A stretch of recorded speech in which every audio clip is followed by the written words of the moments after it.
This story begins with a man asking if this is how it ends. He confesses his apologies, acknowledging his weakness and blaming Chris for being the true hero. However, a woman intervenes, revealing that he is actually the hero named Evan. She emphasizes that they all gave their best, and if Chris had only learned swordsmanship a bit earlier, he could have achieved 9 stars and become a 10-star hero. If only that had happened, they could have prevented the end. Evan, the jack of all trades and master of all, is known as the great extra character. His journey began when he was 20, after escaping his clan and dreaming of success. While working in the back alleys, he stumbled upon a scene of flying wyverns, the invasion of the Magic Empire by the Demon King of Carnage, the Age of Destruction. Amidst the chaos and panic, Evan noticed a recruitment notice for a party traveling with the hero. He saw this as a once-in-a-lifetime opportunity to achieve greatness and enjoy wealth and honor afterward. However, his dreams were shattered when they failed, and the Dominion of Light fell into the hands of the Demon King. Evan expresses his wish to turn back time, hoping to select Chris as the hero. Chris questions his meaning, stating that even if he could turn back time, he wouldn't relive this suffering. He believes that one life of suffering is enough, and there's no point in daydreaming about it when the world is about to end. As they all gaze up at the sky, the impending doom hangs heavy in the air. He declares that this is truly it. In his next life, not that it exists, but if it does, he hopes to be born into the family of a wealthy nobleman. That was his final thought. The scene shifts to a later time as he gazes down at his hands. He reveals that he has actually regressed and been reborn into the body of a young master of the Magic Empire. He introduces the place he now inhabits as the Dark Magic Clan. As the name suggests, it is one of the 12 clans that support the Magic Empire. From what he has gathered, he has regressed 15 years into the past to reiterate. He has returned to 5 years before the onset of the Age of Destruction. And here he thought he had experienced everything in his previous life. He never imagined encountering demon beasts tending to a garden. Moreover, he is certain of whose body he is in. His name is Christian von Baron-Khazar, so we see Chris conversing with a fox woman as she regales him with tales of a fiend with the middle name of Von. She explains that the house of Count Khazar is a branch family of Baron County, or the Dark Magic Clan. Chris inquires about its relative strength, and she responds that it is not weaker. While it is a branch family, it maintains good standing within the Dark Magic Clan. And not to mention, they are incredibly wealthy. He doubts that he will find anyone within the Magic Empire who is unaware of them and that they have 2 potential successors, but the eldest son, Christian, is a real bastard among bastards. He always goes around causing trouble. Count Khazar eventually gave up on him, but this is old news at this point.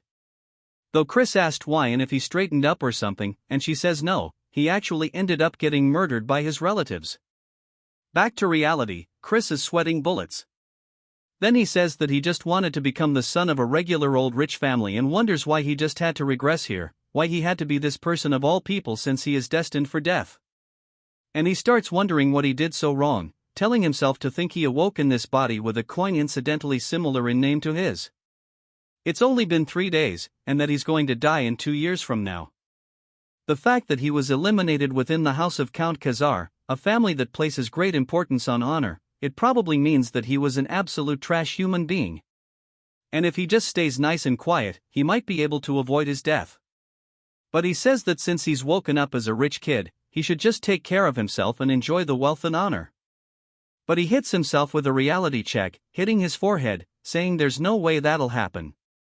And that Ragnarok, the end of the world, is also the reason that the Demon King of Carnage started the war. It was to put humanity up as a sacrifice to complete Ragnarok. And it was already too late by the time they realized it. And both the Dominion of Light and the world met their ultimate demise. So if he wants to survive, he needs to stop the apocalypse as well. And the Demon King of Carnage is one thing. Considering he was the one to actually start the war, the bigger problem is that the countless number of fiends of the Magic Empire are loyal to him. To stop this, he needs to become someone more powerful than the Demon King himself. At this rate, there's only one way for him to actually accomplish this: he needs to become the Demon Emperor and sit at the pinnacle of the Magic Empire. He's been given 5 years before the Age of Destruction begins, and he might as well give it a go. And if he succeeds, this entire empire will become his. It then jumps to his father, yelling out to him, slamming on the table, saying that he told him to remain in his room and for him to reveal his face here after causing the incident not long ago. He must have a death wish. And if he acts out of line one more time, he will personally cut his head off. Chris says that Count Khazar sure is one intimidating dude, but Chris says that he came here to apologize for all the wrongdoings he's committed until now. Since if he wants to go forward with his plan, he needs to get rid of his horrible image. His father asks what he's saying, and Chris drops to his knees, saying that he is truly sorry for everything he's done and it'll never happen again. His father asks if he's really trying to get him to believe this only a few days after his last stunt. And if he's trying to mock him. Chris wonders what exactly he did. He's heard so many stories that he can't even think about what it could be. Chris says the fault for making him lose trust in him is his fault. However, 3 days ago, he also mentioned that he lost a portion of his memories. To reclaim those memories, he reflected on his past actions and has realized just how wrongly he's been living his life. His heart beats with the truth of it. His father says that he's heard his excuses countless times. Chris says that's right because excuses made with words alone mean nothing and that he will show him with his actions going forward. And that he would like to be sent to the punishment cave, and he will remain there for a month and show him a different version of himself. We learned that the punishment cave is a prison used for high-status fiends, and it is a place where not only is there no light, but all 5 of your senses are blocked. Even just a few days is enough to drain one's mind. However, it's perfect for him right now, and he needs somewhere to escape the gazes of others. His father asks if he's going to confine himself for a whole month inside of it because he doubts that he's even capable of lasting half a day. Chris says that he's well aware of how difficult a place it is, however, he thinks that that is the bare minimum for him to trust him. His father looks down at him, asking if he even understands how many times they've had this conversation. Each time he's only left him disappointed once more, but he'll play along and give him one last chance. However, if nothing changes after a whole month, he will banish him from the clan. Chris says that would be a death sentence as there is a long list of people who will aim for his life once he loses protection of the clan, but he decides that it's worth the risk and tells his father that he understands. But if he can prove that he has changed, he would like him to grant a request. His father gets a little annoyed, saying he sounds arrogant as if he is certain he will come out unscathed, but if he can show him that he has turned over a new leaf, he will grant him any request. Not that he will believe that will ever happen. Sometime later, back in Chris's room, the butler enters, saying the punishment cave has been prepared. His name is Cox, and he is a half-vampire. Chris says that he sees it, and as they start walking out of the room down the hallway, all of the maids and butlers are asking if they've heard about how Chris has volunteered to enter the cave. They wonder what scheme he's pulling. There was an incident where he insulted the young lady of the Poison Magic clan and that it was an incident that the Count himself had to personally apologize for and that it's pretty embarrassing having to save face against a rival clan.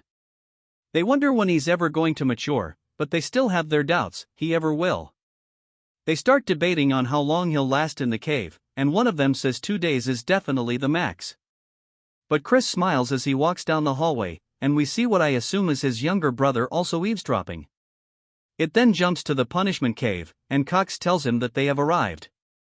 Chris looks up at one of the statues outside of it, and it turns out it's not only a statue but rather a Death Knight, which is a guard, and he says this is pretty fitting of the Magic Empire, but he doesn't care as long as it stops people from entering the cave. We then hear his little brother call out to him, and when Chris turns around to see him, he says this is a familiar face. He is his biological younger brother and a model student. His name is Thurn von Baron Khazar, and we see him instantly pull out his rapier, thrusting it towards Chris's throat. He stops just shy, but Chris doesn't even flinch. As he looks down into his brother's eyes, internally he's panicking, saying that scared the hell out of him. And he asks his brother, Thurn, what business he has with him, as it doesn't look like he's here to wish him farewell. Thurn says that he's sure he knows that he is a disgrace to the family, but if he sullies the honor of the family again, he will kill him himself. He asks if he understands that this is his final warning. Chris says he sees it must be him who killed Chris in his last life and he's personally met Thurn before during the Age of Destruction. He was a fiend famous for cursed magic. Chris says that it seems like he was cute while he was a kid and he seems to have trained diligently at this point too, but he's nothing more than a brat against him who has seen the worst the Age of Destruction had to offer. As he tells his brother to remove it, Thurn asks him what he just said, and Chris says that he understands, so he should get going. Thurn tells him that he's serious, but Chris completely ignores him, entering anyway, leaving it just awkward as hell outside. Thurn starts yelling, asking Cox what the hell was with that attitude, but on the inside, as Chris is walking forward, he looks around, saying that he can't actually see or hear anything.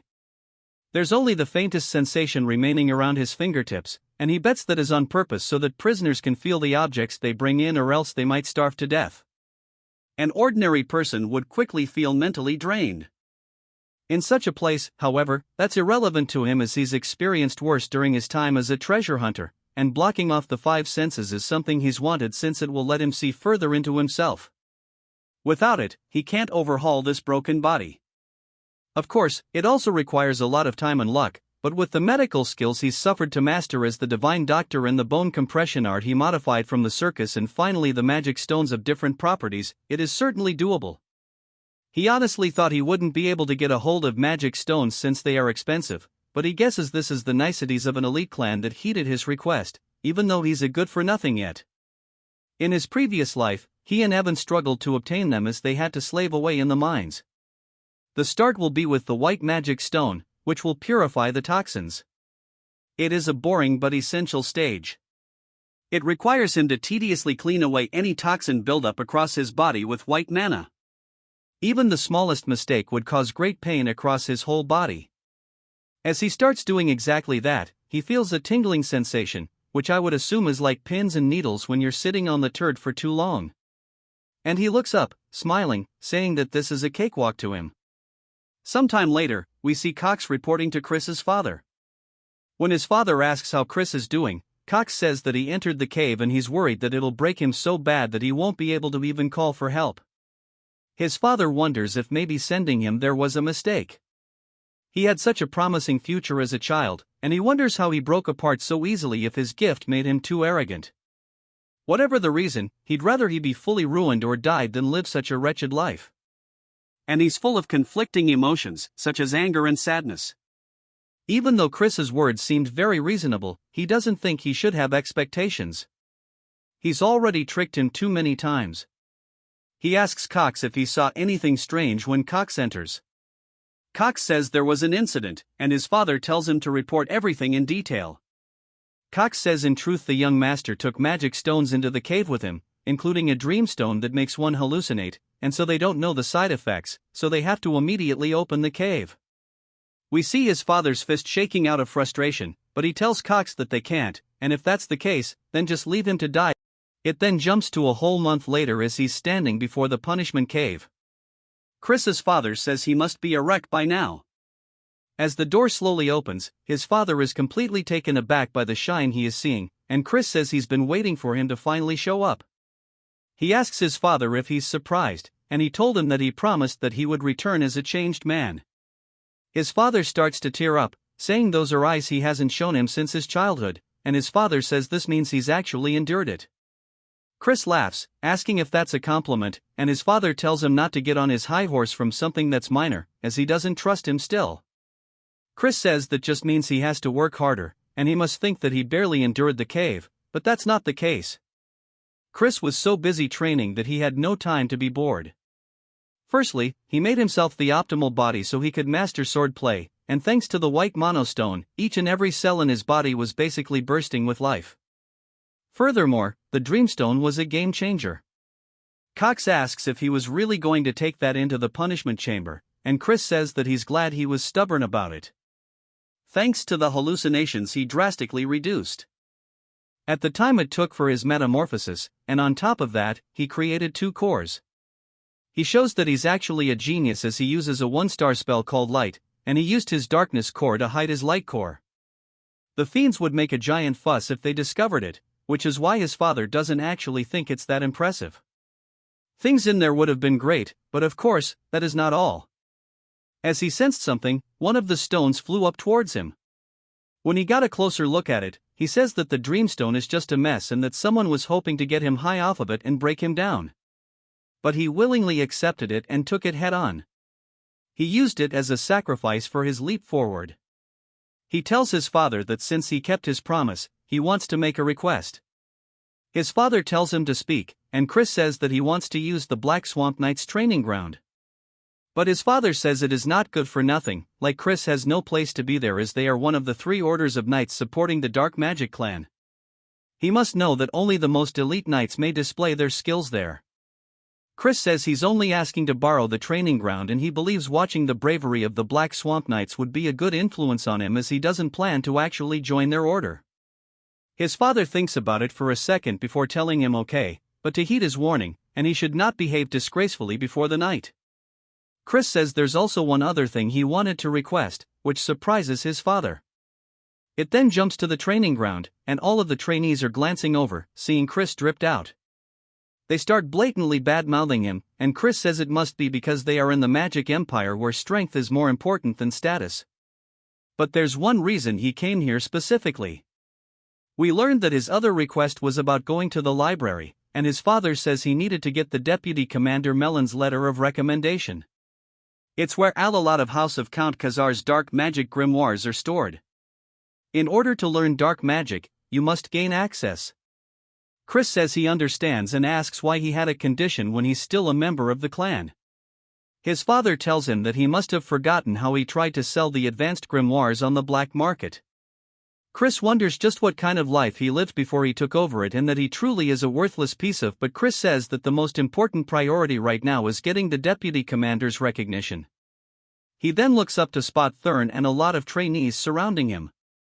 As Thurn tells him that this isn't a place someone like himself can walk into, Chris says this is pretty troublesome but smiles, saying that he actually thinks this is going to be a perfect opportunity. Thurn then tells him once more that this is his final warning and to go back. He assumes that he doesn't want to throw away the life he's so narrowly saved in the punishment cave. Chris sighs, asking Thurn if he can really stand by those words as father is the one who allowed him to enter the training grounds. Thurn looks surprised by this and we hear somebody else say that she respects the Count's orders but she knows he's not very trustworthy. And we introduce Melon, the deputy commander of the Knights based off her dark energy. She's at least a 4-star and it seems like they intend to scare him off from the start, but he is used to threats like this. He bows, greeting her, and she's just surprised that he withstood her dark energy. He says that seeing as the deputy commander is stepping in, there's no helping it, and he'll prove that he is qualified to use this training ground. She asks how exactly he plans to do that, and he says that he'll fight against one of the fiends here and win.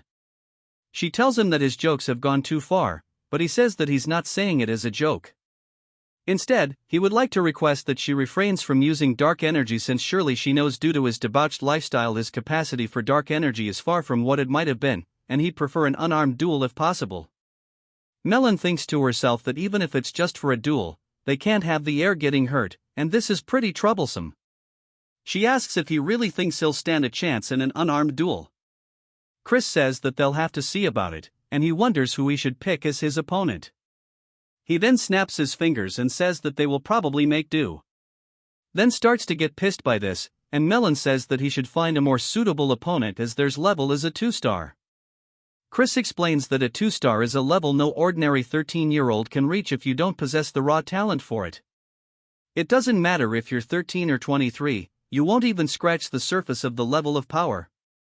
But of course, Chris is also not an ordinary bastard. He says that if he's going to prove himself either way, he should fight someone stronger than him. He thinks fighting them would be for the best and he asks them what they think. Saying surely he's not scared of his brother, they look pissed, saying that he accepts the duel. We then see all of them surrounding them, and they tell them to take the opportunity to destroy Chris and if he doesn't do it properly, they'll have special training today. Chris asks Melon how they're meant to decide the winner or if they just go until the opponent surrenders. Melon says that this is pretty insolent and he doesn't even know his place, but they should just go until one side is incapacitated. But she really thinks it would be a good idea for them to hit him by taking a leg or two. Chris asks them if he heard the rules, asking what he's going to do since he's going to be in for a serious whooping. They start to get pissed by his taunts, saying that he'll make sure he never runs his mouth. But while he's distracted, Chris smacks the absolute piss out of him, which completely catches them off guard. Chris asks what's the matter, saying that the fight's already begun. They look back up towards him and swing, telling him to shut up. Chris explains that this is practically cheating as a fiend who hasn't even reached 1 star yet. He doesn't stand a chance against someone with dark energy, but in a barehanded duel he fought on countless battlefields in his past life, so it's not really a big deal. As he knees them right in the stomach, he says besides, if they only count the dominion of light powers achieved in the punishment cave, he is at least a 3 star. The other trainees are asking what the hell they are witnessing as they're hunched over holding his stomach. Chris asks if he's crying and if he wants him to blow on his boo-boo, just straight taunting his little brother. Thurn starts asking him what trick he pulled, but of course, Chris is satisfied, saying that seeing him in this state is refreshing. There's nothing like a trick here and that his brother is just a bit too weak. Thurn starts to get pissed, but Chris continues taunting him, saying that he's so quiet he can't hear him. A black aura then starts to envelop his hand, and he dashes forward, telling Chris he's going to kill him. Coming in for a left, Chris dodges the attack, saying he's pretty fast though. This is the spirit he was looking for. As Thurn continues punching towards his face and missing, Chris says this still isn't enough. As he raises his hand, cutting off the aura from the rest of his body, even Thurn realizes that his dark energy is starting to dissipate. Chris hits him with an uppercut, saying that fighting is all about instinct as his eyes go white and he falls to the floor. The rest all look surprised and they start wondering if maybe they let his guard down, saying that maybe he would throw his dark energy because he was worried he would hurt Chris, otherwise, it wouldn't make any sense. But Melon seems to have a better understanding as she's genuinely surprised. Chris says with this, surely he's proven he's qualified, and Melon says yes. Chris thanks her and puts on a calm demeanor, but in reality, he's just hella glad that it worked, saying that now he's going to devour everything, swordsman and magic alike.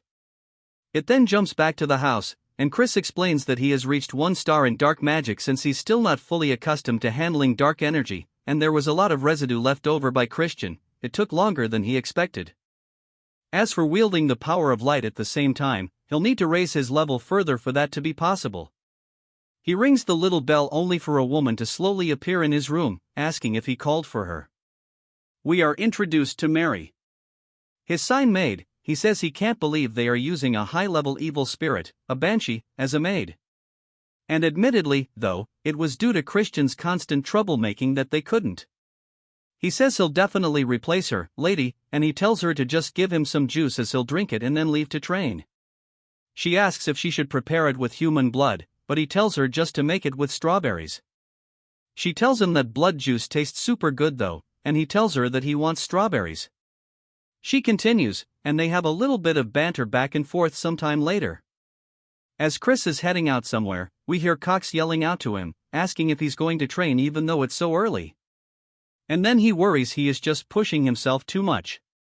Of course, he's pleased and proud that he's so diligent as he believed in him even when everybody else didn't. Chris says to get a load off this guy and then starts to release some killing intent, saying that he never asked him to believe in him and asks who he is to decide whether he should believe in him in the first place or not. Cox is startled and then apologizes for overstepping his boundaries and then tells him to have a good training session. As Cox leaves, Chris says that there's something really fishy about this dude at the training grounds now. Chris says that everybody here has way more doe-eyed looks than before and that now that their guard is down, he wants to try to win them over little by little. We see some bird dude watching Chris swing his sword, and he walks away towards a tent and goes to inform the deputy commander, Melon, that Chris has shown up again at the training grounds today. Melon just wonders what the hell he is planning and what that duel was about back then. Those movements were definitely impressive. But to think he would dispel his dark energy at that precise moment, she wonders if he saw through the battle. And if that's the case, then he might have the talent to surpass Lord Eskid de Baron, the direct head of the main family. But she decides it's probably not the case, as he's still just a bastard. Also, he has already lost his dark energy through his horrible lifestyle, and it's impossible for him to close the gap now. She hears a lot of noise outside and decides to go check it out, asking what's the deal with it. One of the men tells her that Chris seems to have had a small conflict with a squire. The other trainees wonder what happened, saying that Cannon is a 1-star fiend. and they wonder if maybe Chris also reached 1-star Melon. Looks surprised, but Chris says that he wanted to see the rumored prowess of the Great Black Swamp Knights. But it doesn't seem like they live up to their reputation.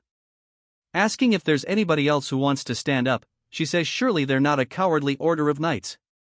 They start to get frustrated by this, and one man steps forward, introducing himself as Tauren. Chris says that they fall right into his trap, gesturing him to go ahead and attack. And Tauren leaps through the air with his sword overhead. Chris says he never expected them to obediently teach the knight's secret techniques to him. Since that's the case, he has no choice but to steal it this way. As he starts fighting back, Tauren's blade, he starts taking note of how they hold the sword in their footwork, saying that this is the mud swordsmanship he's only heard about in rumors. And he starts to mimic it, saying that maybe it'll work out if he does this. He smacks them straight across the face, causing him to drop his weapon too, but it's a huge surprise to Melon. Chris is just happy that he managed to pull off the technique as Tauren lays their face down, ass up. Chris sits on top of him, and everybody else says they can't believe he was actually strong, saying that his darkness core was ruined, so how did he reach 1 star? Melon realizes that this means she wasn't mistaken back then. Chris says this is disappointing and he had too much faith in the knights, and if their skills are this pathetic, he'd say it's all the deputy commander's fault. They start to wonder if they should stop him because he's crazy for taunting her, and Melon says she understands he's happy about his victory, but he's getting a bit too carried away. He says it's better if she shows him the skills of the Black Swamp Knights. She draws one of the training swords, swings it very forcibly right beside Chris, sending up tons of dust, completely shattering the ground beside him. She says that she only needs 1 second to beat a bastard like himself while releasing a very deep purple aura. Chris asks if she's really planning on fighting against someone like him with her full power and that they should only use dark energy up to the 1-star level and prohibit dark magic as well as using only wooden weapons. She starts to exchange her blades, saying that 1 star is more than enough, and she'll break both of his legs with just half of that. He says if that's the case, he'll put both of his legs on the line, asking what she's willing to risk. She says that anything's fine because he won't be walking away from here today. As she dashes forward, he blocks her attack with a sword, but it is definitely heavy. As we see him starting to get pushed back, she continues swinging all over, but he is managing to keep up by blocking and parrying. Even the other trainees notice this, saying that he's held up for a while considering he's up against Melon, but they say that it must be because her main weapon is the great sword, but we see she's frustrated saying that for some reason her attacks are not reaching him even though he's a weakling through and through. He shouldn't be any match for her. She says that when he fought there in the fight just now with Tauren this happened as well. Chris says that it seems things aren't going her way, which makes her even more pissed as she starts to imbue some aura into her blade, preparing some kind of heavy-ass attack which seems like she might be breaking the rules a little bit. She swings down directly towards where he's standing. Chris ducks to the side, saying that now's his chance. As he runs forward, he hits her with a headbutt straight to the face, which catches her off guard. As she's reeling from the attack, she's surprised to see the blood in her hand. But Chris is glad that his gamble paid off, saying that Melon is a spell sword.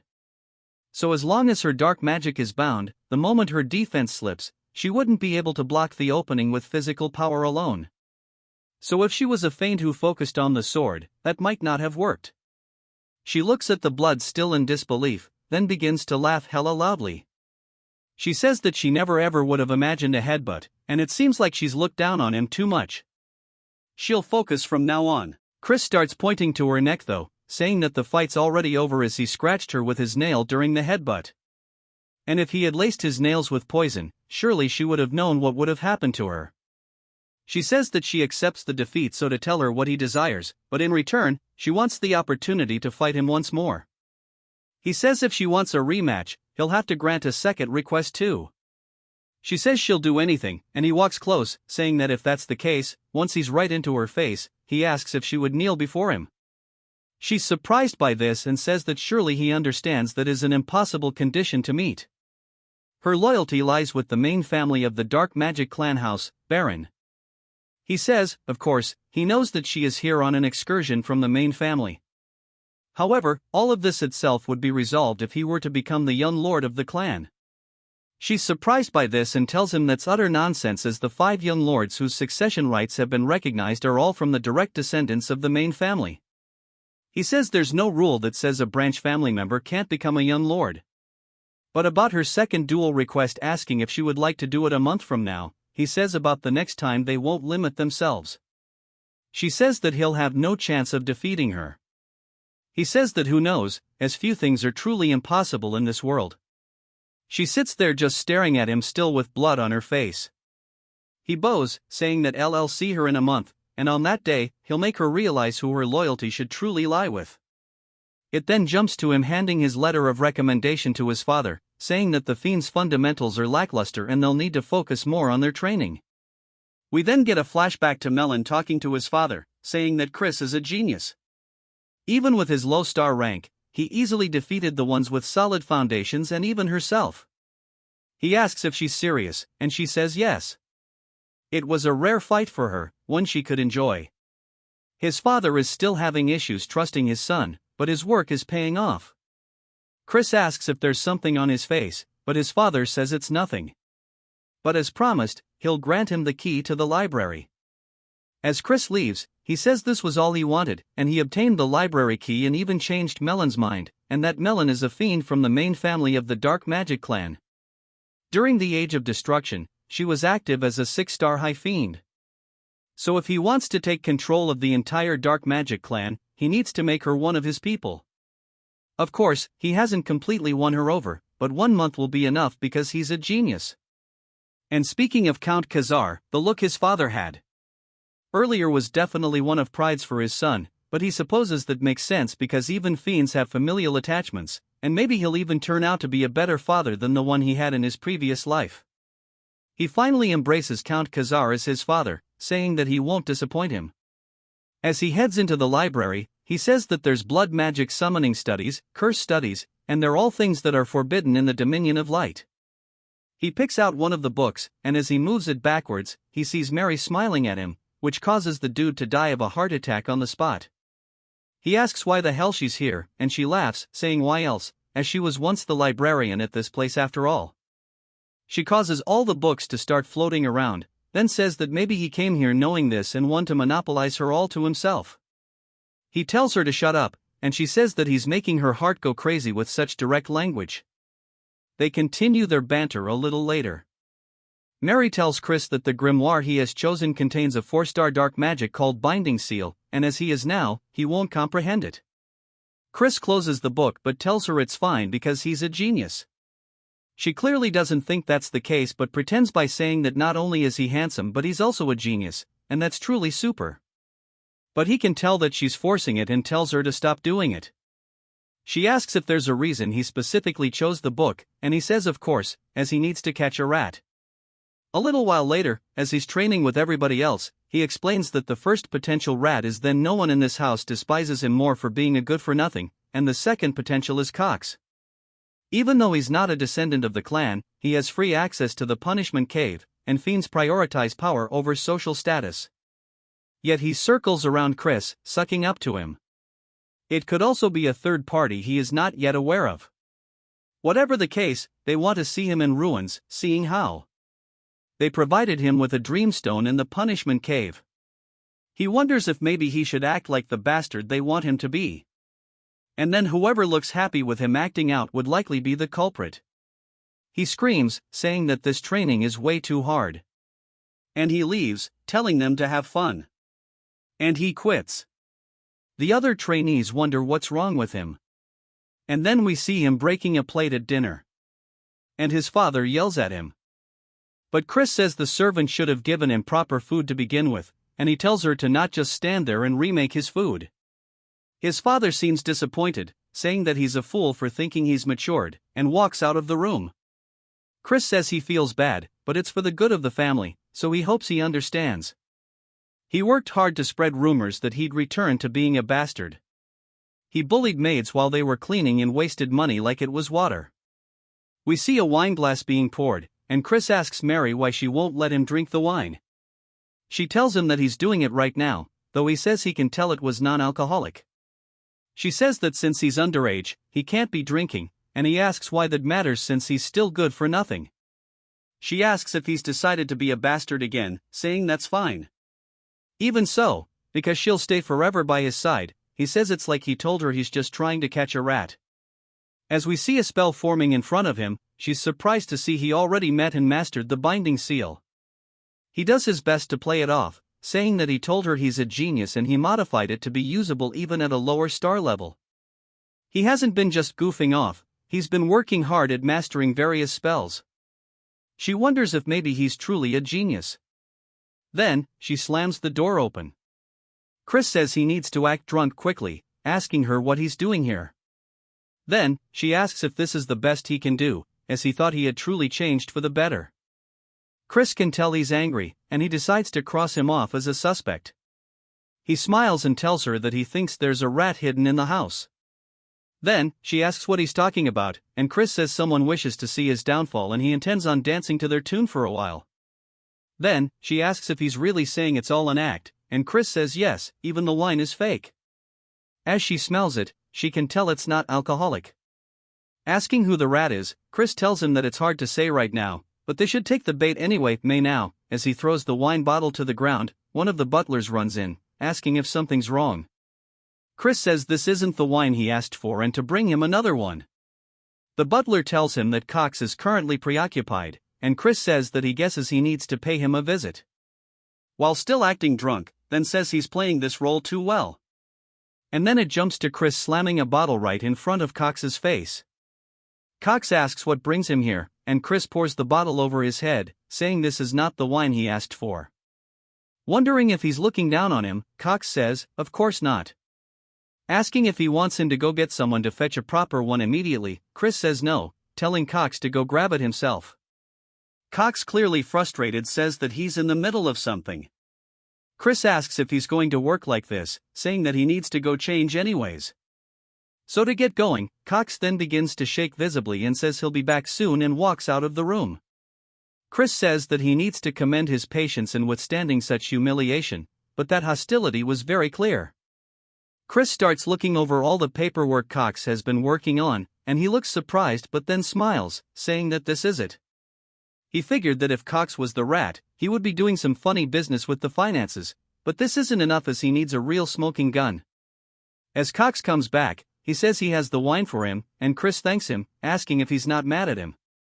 Cox says, of course not, and Chris laughs, saying that he doesn't know if he can tell, but Cox is his favorite. Cox tells him that he's grateful for that, but he has a message for him. As his friends wish to meet him in secret at the usual place, Chris asks what he's talking about. Cox says, although he would prefer him not to associate with them, it is not his place to be judging his friends. Chris says that he guesses he'll meet them then, and Cox tells him to do as he wishes, but he can't help but smile a little bit, saying that things are going better than he expected them to. It then jumps to a whole table of food, and we hear someone telling Chris that they've heard rumors that he's changed recently, but there's still no way that he's the best among them. Chris glances to his side, seeing a young woman saying that getting a girl this young to pour drink sure to cement them as trash.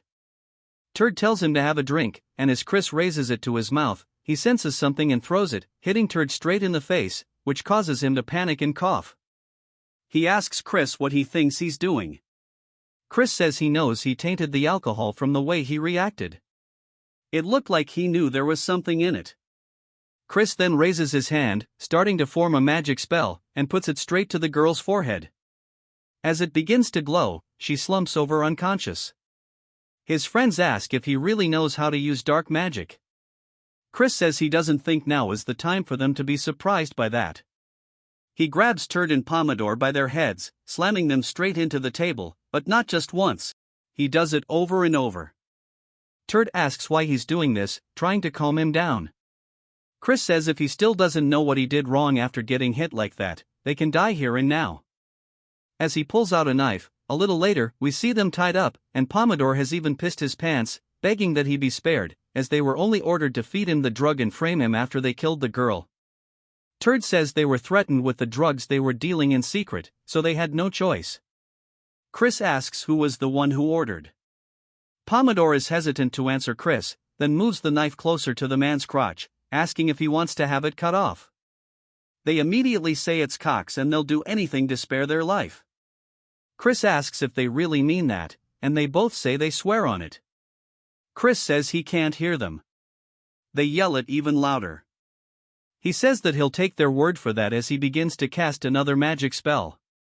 It starts flying into their foreheads, and he tells them to listen to what he tells them and carry it out properly. They both fall unconscious onto the floor, Pomodoro or even foaming out the mouth a little later.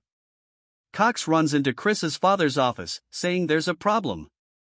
When he asks what it is, Cox says that the young master has committed murder. It seems he got drunk at night and killed the one who was giving him drinks and threw their body into the river. It seems they won't be able to overlook this one so easily. Asking him what they should do, Chris's father tells Cox to bring him to the Fiend Court as he invokes his immediate trial. Cox smiles, thinking that his plan is going perfectly. At the court, we see Chris standing trial. He tells his father that he's innocent.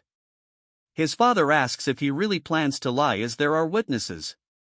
Chris asks how that could be the case when it never happened and that he thinks there's just been a misunderstanding.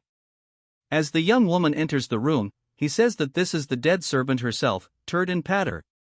Look genuinely surprised by this, she says that Chris took her home after she woke up from falling unconscious and he even gave her money to help her pay her rent, but Pomodoro and Turd are the evil ones and they put drugs in Chris's drink. His father asks what's going on here, and Chris decides that it's time to get this show on the road and begins activating his magic. Turd says that it's correct. They gave false reports, and Pomodoro says it was because they were given orders by the butler Cox to frame the young master. Cox starts panicking, asking why that kind of trash they're spewing, and that this is slander, and that Chris and his friends are trying to frame him. Cox also tells Chris that the joke's gone on for too long, and he's crossed the line, but Chris knew he would react this way, and he says as the victim of this incident, he would like to request one thing. His father asks what it is, and Chris says that he wants him to act as a proxy of his authority to directly question Cox.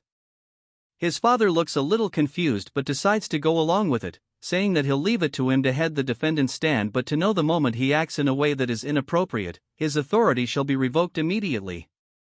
Chris says that he'll finish this quickly, and as the representative of the great ruler of the magic empire, the Demon Emperor, and as a member of the dark magic clan that governs the eastern region of the southern magic kingdom, and as a representative of Count Khazar, he will now question the defendant. He asks Cox if he swears that he will only answer with the truth to his words. Cox says that he will, and Chris says that as a representative of the Demon Emperor, he asks if he swears to only answer the truth. Cox says that he does, and then a magic spell begins to flow towards his forehead, causing him to hold his head in pain. He wonders what the hell is going on. Others start to recognize it as the binding seal. Asking how Airbrat could use a 4-star dark magic, Chris says that this was modified so it could be used at a lower star rank. However, it has additional conditions, and that is he needs the target to swear twice, and that Cox has now fallen right into his trap. Cox asks him what he just did, and Chris says that he just swore that he will answer with nothing but the truth and asks what the reason he hired his friends to slander his name was for. Cox's head starts to feel hella painful as he lets out a scream, and he says that he received an order and that there was a man who knew of his corruption and threatened him, telling him to ruin the young master. This is why from when he was young, he has been sabotaging him. Chris says that by corruption, he's talking about the embezzlement he's been committing for quite some time, and he's already seen through that as well. He leaps down, asking Cox who gave him the order. Cox says that if he says it, then he'll be in a bad position, but Chris uses the binding spell, telling him to speak now. Cox says that it was Sir Escott and that it was the second son. Cox panics and says that he needs to run away before he gets killed by him, but Chris draws the blade from the nearby guard and cuts Cox's head clean off. Much to his father's surprise, Chris says that by the borrowed authority from the Count, he has punished the sinner as Cox's corpse lies there on the floor. His father asks why this was the decision he came to, and Chris says that had they left Cox alive, the main family would have fabricated evidence and covered up his incident. They cannot be indulgent with him furthermore. He intends to ensure that everyone remembers the truth of it and that he should try to sabotage him. His father looks a bit anxious and then snaps his fingers, telling him to follow him as he opens up some kind of gateway behind him. Chris enters, asking where they are. His father says that this is a secret training ground as there are too many eyes in the courtroom. His father then says about what he said just now, asking if he means to say that Eskid will cause more trouble as a result of the succession conflict because a family's power and authority is directly tied to the successor they support. He tells him his decision was correct, but he feels that he may have acted hastily. However, with things as they stand now, they will have to support the first young lady. The first young lord isn't an option because he is a crazed, bloodthirsty lunatic. Chris says there is also another option, which is for he himself to become the successor. His father says that's nonsense, but Chris says that someone from a branch family can be recognized as a successor if they possess the necessary ability. His father says that's just a role by name alone and it is not enforced. Chris says that he doesn't really know about that because why else would he should try to sabotage him? His father says that he may have been more talented than Eskid in his childhood, but he's been lagging quite far behind him now. Chris says that he'll make quick work of catching up, but to do that, he needs his help. He wants his father to use his authority to recommend that he participate in the Sacred Dark Rite competition. He says that's wrong too. 2 months from now, his father tells him that he'll need to be a 2-star to participate and that he only just gained 1 star. Chris says that he'll make sure to reach it within the next 2 months. Then, so surely this one time his father can help him out. Sometime later, we hear the maids talking about how it seems Chris truly has changed and they have heard that the Count himself has been personally training him. He asks if she has meant the same training that even the senior knight struggled so much with and that he doesn't know how long Chris will last. As we see Chris cutting something cleanly in half, he says that he needs to bind it with mud swordsmanship and then sever it with blackside swordsmanship. Asking his father if he's correct, his father says that he only started teaching him this today, yet he understood it immediately. Chris asks why he has to keep doing it this way because keeping them separate is so weird. His father asks what he means and Chris says that he feels like there's a more efficient method. As another mushroom monster spawns in, Chris runs forward, cutting its legs clean off. His father says that was mud swordsmanship, asking how he did that when it's not meant for slicing. Chris explains that he only used the mud swordsmanship but he wrapped it in the black side sword energy. His father internally is freaking out, saying that's not something a 1-star should be able to do, but plays it cool, saying that's pretty powerful, but using 2 techniques means it's going to be difficult to use curses too.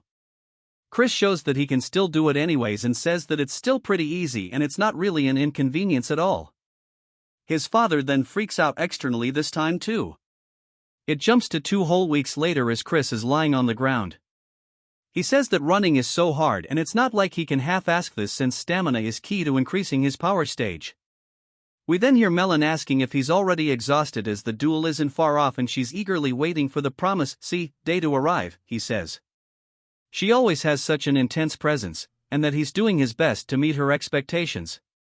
She says that she's aware of his growth, but he's still a 1-star, and he'll never get her to kneel before him.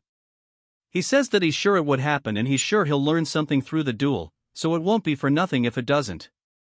She laughs, saying that he's still full of energy, and she hopes he fights past his limits and entertains her. He says that she is currently an upper 4-star. We learn that in a single stage, there are 3 separate tiers, lower, middle, and upper. As an upper 1-star, he is way below her level. However, he comes from a rich family, which means that he's a wallet warrior. As he enters his room, he asks Mary if she's finished packing his bag for the outing, and she says, of course. And that's since it's their first outing together. She made sure to dress to impress. He says that he never said that she was coming with him, though, and she laughs, saying that he must be worried and she's going to get a heat stroke from this. And that he shouldn't care because it's her pleasure to serve him. He asks how a banshee is meant to get a heat stroke in the first place. He recalls asking his father if he could change to a human attendant, and his father says he cannot since he made a contract with Mary. And that a high-ranked banshee cannot be managed without a contract. And he asks his father if he could even tell him how to avoid the contract then, and he says that it's going to be him sharing a very deep kiss with Mary. Chris says that he can't believe Christian did this in the first place. He tells Mary that she can't come with him as he's headed to a place with lots of people. She looks so sad, saying that she was looking forward to going out. He says that it's just her spiritual energy might injure people. She keeps the puppy dog eyes, saying that she's been stuck in here for decades now, and bro can't believe that she's this sad about it. And folds into 0 pressure, saying that he came along, but she just shouldn't show up around others. She says that he truly is the best being, all excited, and he tells her just to follow him. She asks where they are going, and he says that it's somewhere he can make a profit. She reminds him that he already has a lot of money, and he starts dropping his coins on the ground. He tells her to stop doing that. She says if he's not going for money, then maybe he's going for land ownership. He says that's wrong too. She asks what it's for then, and he says it's for something he used to use before. We see them in the carriage saying that he's late. Chris asks what he's doing here. Then, he says that he's here to watch over him in case he begins to behave like a bastard again. Chris tells him not to worry about it as he's merely on his way to go gambling and nothing more. He says they're fiends, so it's a given that they're close to alcohol and gambling. Gambling is something even the Demon Emperor recommends, and there's a reason that's legal. Then, he says that he should follow him there. Then, Chris asks if it's perhaps because he's worried about his big brother. Then, he freaks out, asking why he'd be worried about him. He's just concerned that he'll dishonor the family. Chris says that he was thinking for a little nerd like his brother. It'll probably be too stimulating anyways. Asking if he even knows the rules, then he says that gambling is just card games and that he's going to flatten his nose if he keeps yapping like this. Chris says that sounds so scary and says that he's going to show him that he's a pushover today. They finally make it to where they're going, and it's just a big grand building. Even Mary looks super duper impressed.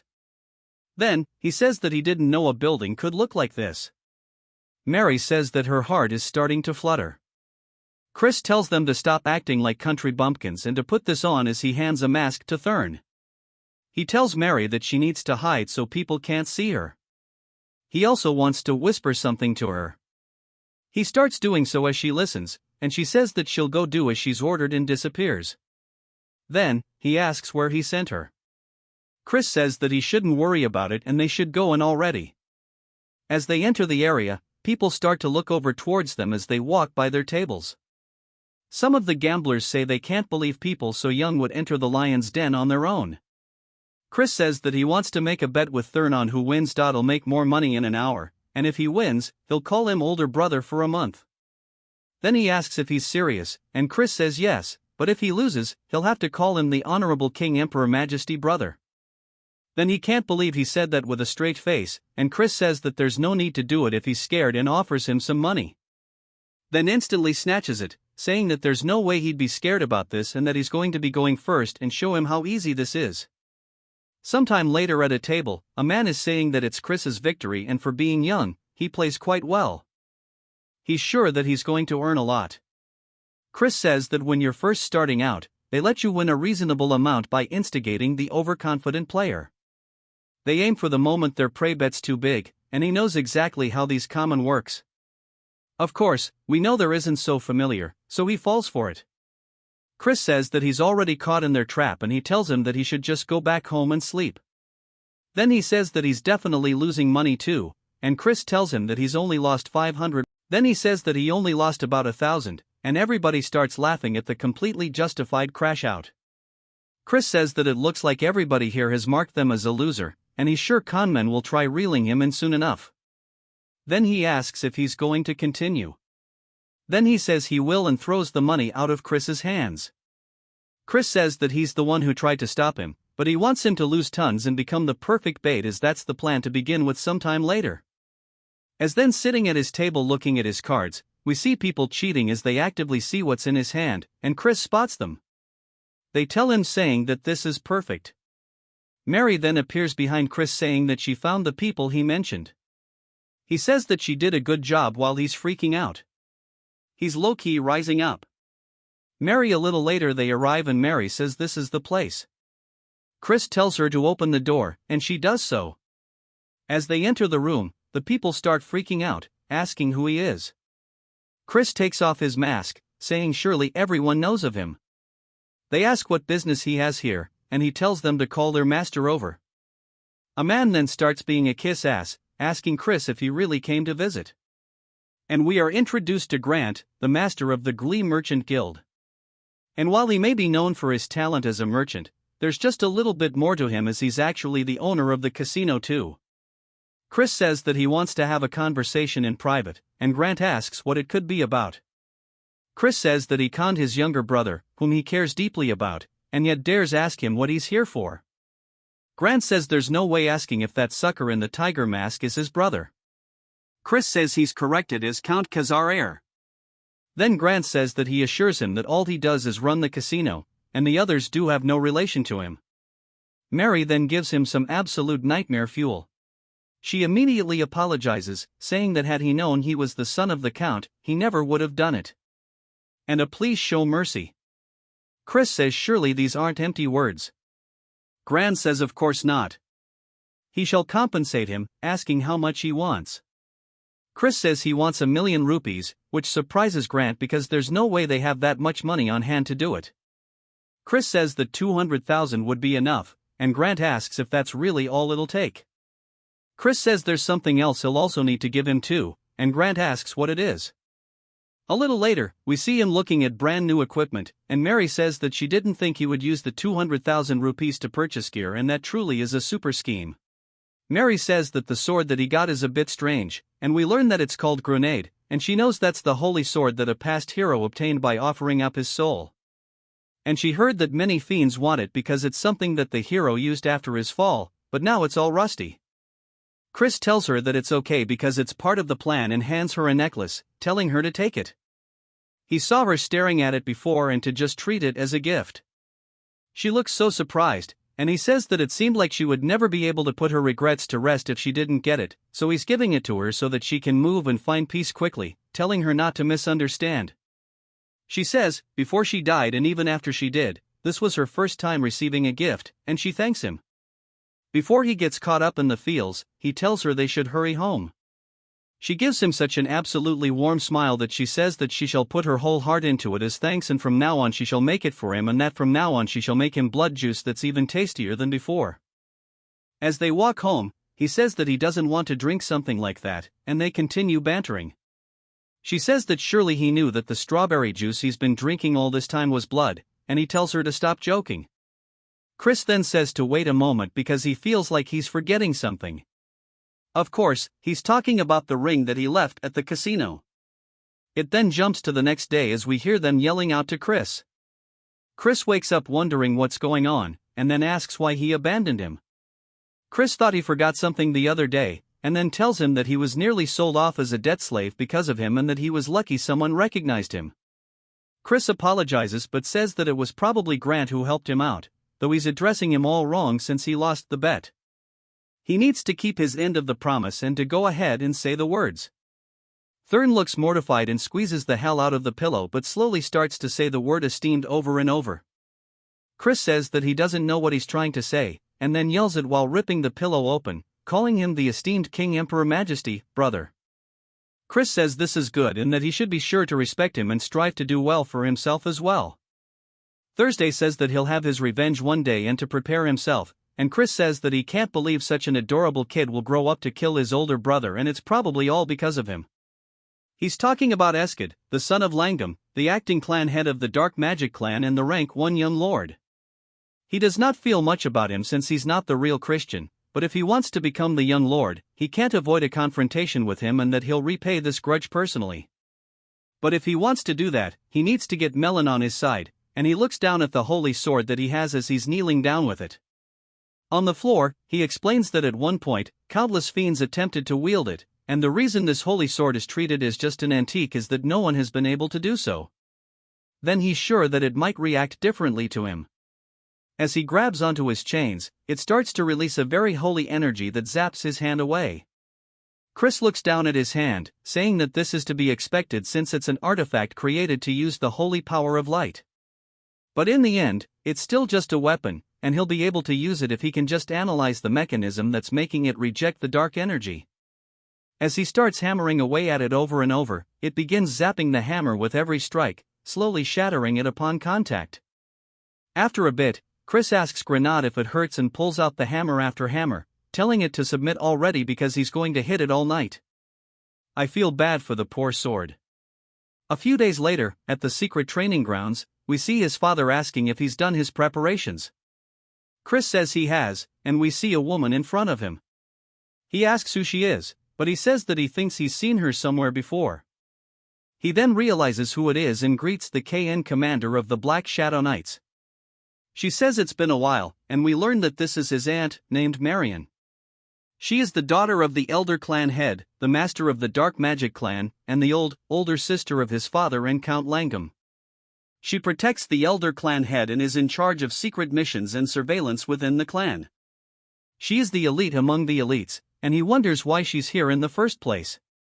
His father says that his sister came to visit for matters concerning Cox, and she laughs, saying that he committed quite a cheeky act. Chris says that maybe the Elder Clan head is planning on protecting Eskid, and that might be a bit of a problem. He says, it seems the Elder Clan head has plenty of free time tending to such trivial matters. She says he's pretty bold, but the clan head has no interest in the squabbling of children and rather he seems to be interested in Chris. Chris is surprised by this and says that this might be an opportunity to win his favor. Marin says that she wonders if this is bravery or idiocy as he hasn't even reached 2 stars yet. He is challenging Melon and that he should call off the duel. He thanks her for worrying about him but says that he has his own plans. As he starts to show the sword, she recognizes it, asking if that's perhaps Grenade. Saying that he must have gone insane, but she knew he was a troublemaker, just not to this extent.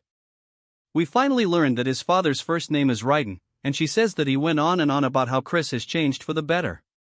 Raiden says that it's true, and she asks if he doesn't realize that he's trying to use a holy sword in a duel. Chris asks if he's not allowed to use it and that he just has to win no matter the method or trick he needs to use. She warns him that even the Elder Clan had failed to tame Grenade as that holy sword's power will burn him to ashes. Chris asks if that's the case, as he starts to take the sheath off of it. She yells, telling him that it's dangerous as it has a little bit of a golden light to it. Of course, nothing happens, and she kind of just stares at him. She asks if it's a replica, and he tosses it at her, telling her to check it herself. As she catches it, it starts zapping the hell out of her hand, so she throws it to the ground. She asks how he's doing this, and he says that it's a trade secret that he doesn't want to tell her, but she can be sure of one thing: the only reason why he can wield the sword that even the Elder Clan had failed to tame is because he is a genius. His father can't help but feel proud as hell, and we hear Melon laughing, saying that he's always so fun and entertaining, and for him to have tamed a holy sword is cool, but it's not like that's going to matter, as today will be his last day in this world. Chris begins to stare at her. It then jumps to the start of the duel. As Melon's charging forward, swinging down, Chris blocks it. He says it's just as he thought. Without any restrictions, her power and speed are incomparable to before. He won't be able to narrow this gap at all. But as she starts flying in, he blocks her attack once more. We see the holy sword starting to dissipate the aura on her blade. His father and aunt are surprised that it's opposing the dark energy. Raiden says that it seems like he surpassed her when she was younger too. Marin says that's not the end of it, pointing out that he is wielding the holy sword. As they see his hand still has the purple aura to it, but it looks like it's clashing with the sword's aura, Chris strikes back, causing Melon to block it. Raiden says that the power is incredible, but it looks like his dark energy is fluctuating a bit. Marin says that's not what's going on. He's controlling his dark energy for a single moment to avoid the rejection and response of the holy sword. Melon distances herself. Chris asks if the battle is to her liking. She says that she's been having this thought for a while, but asks if he's perhaps predicting her movements. He says that he does happen to be pretty observant, and each sword technique has a preceding position she needs to raise her arms before she can swing down. And to do that, she needs to move the muscles in her shoulders and upper body. This is something a novice and an expert share in common. She sighs, asking him how he's going to predict this. Then, as we see a green aura start to be released from her hand, it starts to wrap around Chris. She says that surely he hasn't forgotten that the Black Swamp Knights are spell swords. A giant surge of holy energy resonates from him. He says that almost could have been a problem. She asks if he had a cleansing artifact. Chris starts thanking his father, saying he survived thanks to him. But he says that should be in the secret vault. He looks confused. Chris says he can't help but be a little bit of a klepto sometimes, but having good equipment is a skill itself in a real battle anyways.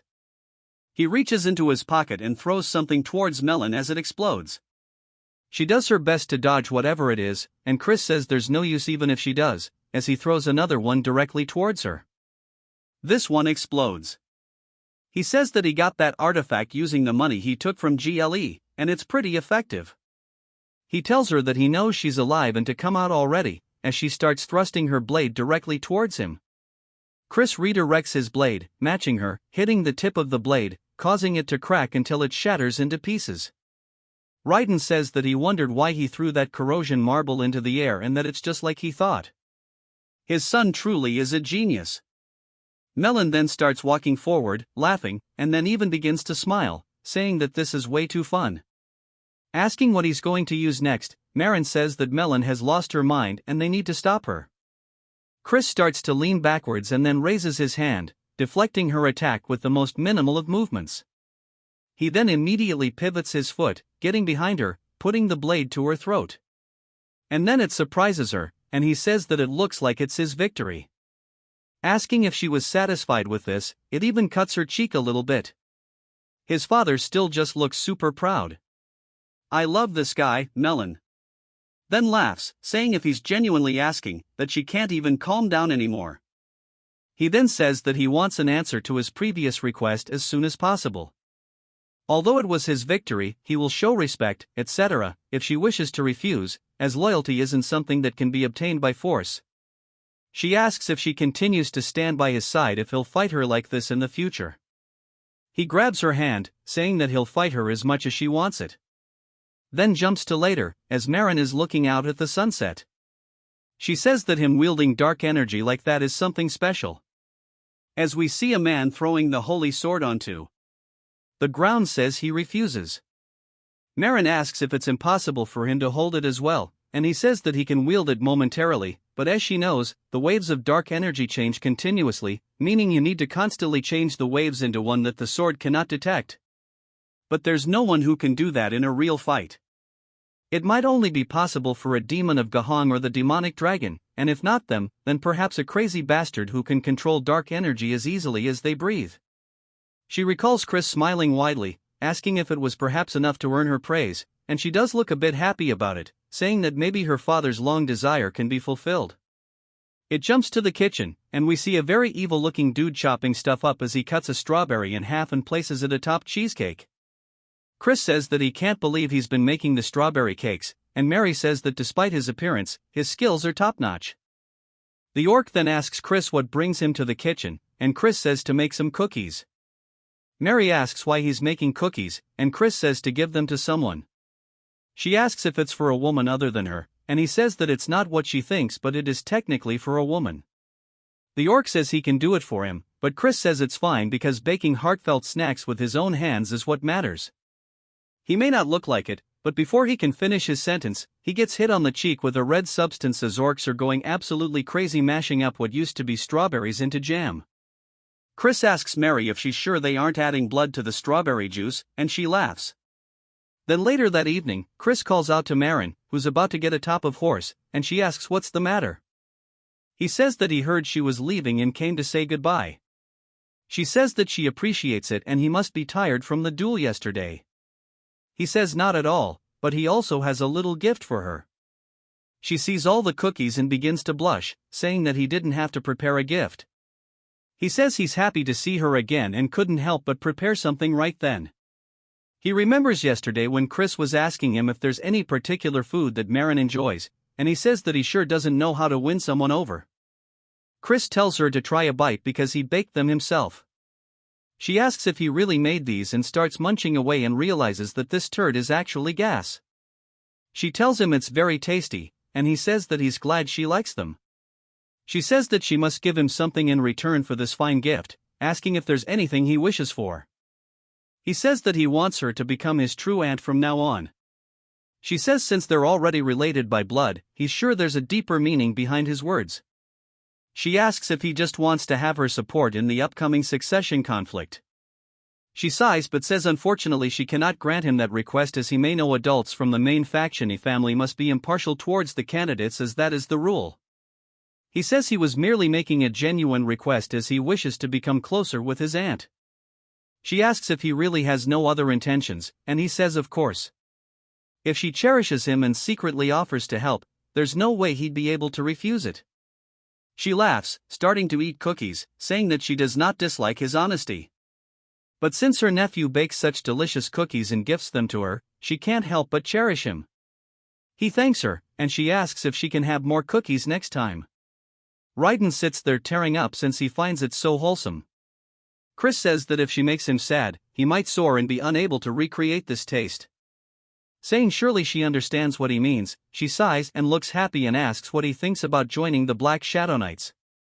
He goes to explain it and says something to her, but she cuts him off. She says that he was exceptional in the duel against Melon and he may even be a greater prodigy than the Elder Clan head. However, his rivals won't be easy opponents, and she's worried that he may wither away before his talent has a chance to bloom. He says if he fails to climb up and over the mountains in this way, he wouldn't mind dying. She looks surprised by this, and he says that he appreciates her concern, but he does not think that he will lose again. She's amused by his confidence and says that for some reason, if it's this child, she'll believe him. She says that she cannot stop him from walking down this path, however, she wants to offer him a piece of advice. She tells him to be wary of the first young lady. Raiden asks why he should be wary of Juliana, not aside from the fact that she is the most gentle of the 5 young lords. Marin says that he will soon come to understand why, and Chris thanks her, saying that he'll keep it in mind. She smiles, saying that she'll see him next time, and rides off. It jumps to Chris laying down in bed thinking about something. He says that both his father and an aunt are powerful as they've reached 6-star after a LL, but he still didn't hear much about them during the Great War, and he wonders just how many powerful combatants there are in the Magic Empire. As there must be enough to overwhelm the Dominion of Light at the very least, but he doesn't want to repeat the past this time around. So, he must get stronger faster. We get a whole 1-month time skip, and Chris asks his father if he called for him. His father says yes, as there's something he meant to tell him, but then is surprised by something, asking Chris if he's actually reached 2 stars already. His father says to achieve such a growth in only a month is crazy. Chris says that he doesn't know why he's surprised, as he promised him and asks what. He wanted to talk about calling him here alone at this hour. His father says that he got word from the main family. He submitted both him and Nen as candidates for the Sacred Dark Rite, but they only approved then. He sighs, saying that the reason being was that of his frivolous spending, womanizing, thievery, and even drunk and destructive property. He can't refute it because it's all true, bro getting punished, but his father says that he can't believe they're looking down on his son. Chris asks if Count Langham made this decision. His father says no, the Count didn't have much to say after misdeed. However, it was Lion de Baron. He's a direct descendant from the main family and the star of the upcoming Sacred Dark Rite. The Sacred Dark Rite itself is a ritual where candidates take in pure darkness from the negative dimension. Since the amount is limited, candidates participate in a quasi-deathmatch to decide on hierarchy. Candidates who rank higher end up taking more darkness for themselves. And it ends up playing a tremendous role in being selected as the Young Lord, a successor to Clan C. If Lan is victorious and monopolizes darkness, then becoming the 6th Young Lord, achieving his goal, will be much harder. If that does happen, his father says that he'll talk to them again. And if all else fails, he'll even request help from Marin. Chris says that's not necessary as he'll figure things out himself. His father says that he knows he's talented and that he has changed, but he can leave the matters to the adults, bro really is just trying to be a good dad. Even Chris can see it and says that he appreciates his feelings, but he tells him that he has his own methods. Bro is cooking up something nefarious. He asks if any children of Count Taraman's house will be participating. His father says yes and that his 3rd son will be there. And that scoundrel sided with Lone, saying that he had no right to participate in the Dark Rite and he's merely a trickster who can only control demon beasts. Chris says he's surprisingly a nice father and he tells him to calm down as he simply needs to prove himself to them and that the Traman should be hosting a black pill hunt soon and he'll participate as a herder. It then jumps to what I assume is the main estate of the house. We hear Marion saying that she has personally checked on Christian as per the clan head's orders. He asks how he was and she says that he was incomparable to the others. The elder says that he finds that hard to believe, and the child he remembers was a brat who thought himself to be a genius when he was nothing but a false prodigy. She says that he's clearly different from before, and the elder says in that case he asks if she believes that the child could fulfill his long-desired wish. She explains that this wish is why her father has lived on, even refusing death through heaven-defying magic. She tells him that she cannot say, but he might be the closest to what he desires. He laughs, saying that's pretty interesting and he shall keep his eyes on him, and his participation in the upcoming sacred dark rite is unlikely. Asking if that's correct, she says that's the common consensus within the clan. Asking if he will intervene, he says that he cannot step in over such a trivial matter. Asking how someone could call themselves a fierce beast without being able to overcome such a small trial, she says that he may be a fierce beast, but he's still just a child, and she believes he should be given an opportunity to receive darkness and awaken his potential. He calls out to her in a very stern voice while glaring at her, and she realizes that she's overstepping her boundaries. He says that he's always been such a man and he's harsh to those he holds expectations for. He says that since she's willing to go so far for him, she must have taken a liking to him. He then summons someone called Blood Drinker. As he appears in the room, this is the head butler of the dark magic clan named Simon. Asking if he has been called for, he says he already knows. Simon heard it all, and Simon says that he's dead. It just needs to observe the little bastard this time around.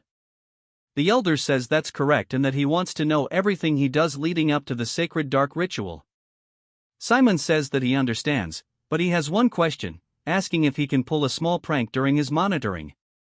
Marin looks surprised by this, and the elder glares at him, reminding him not to go overboard. Simon then begins laughing evilly and says that as he wishes while leaving. Marion says that she hopes that Chris makes it through safely. It then jumps to a carriage riding through a village, and Chris says he quickly managed to reach 2 stars thanks to his talent. But despite all the training, his stamina and dark energy reserves are nowhere near sufficient, and he can't become a 3-star as he is now. He needs a black pill to accumulate a lot of dark energy in a short period of time. For the Tans, the host of the black pill hunt, to coincidentally start beef with him is a pretty good stroke of luck. The problem is that catching the demon beast off doesn't automatically guarantee a black pill. As the carriage comes to a stop, he explains that there is a special condition that needs to be fulfilled. We then see Lardos running up to the carriage, asking Chris what brings him here. Chris asks how he's been, saying surely he hasn't come empty-handed. He says of course not, and that he would never greet the young master without a gift. Chris slaps it out of his hands, causing it to fall to the floor, and Lardos looks confused. Chris says that he doesn't seem to know his place, and he heard that he's partaking in all sorts of illegal activities. After all, we even get a funny image of him bullying him. Chris says that he'll let it slide this once, so he should cut any activities that cross the line. Lardos agrees, and Chris says there's something that he needs to procure an ash pill for him, asking if he can do that.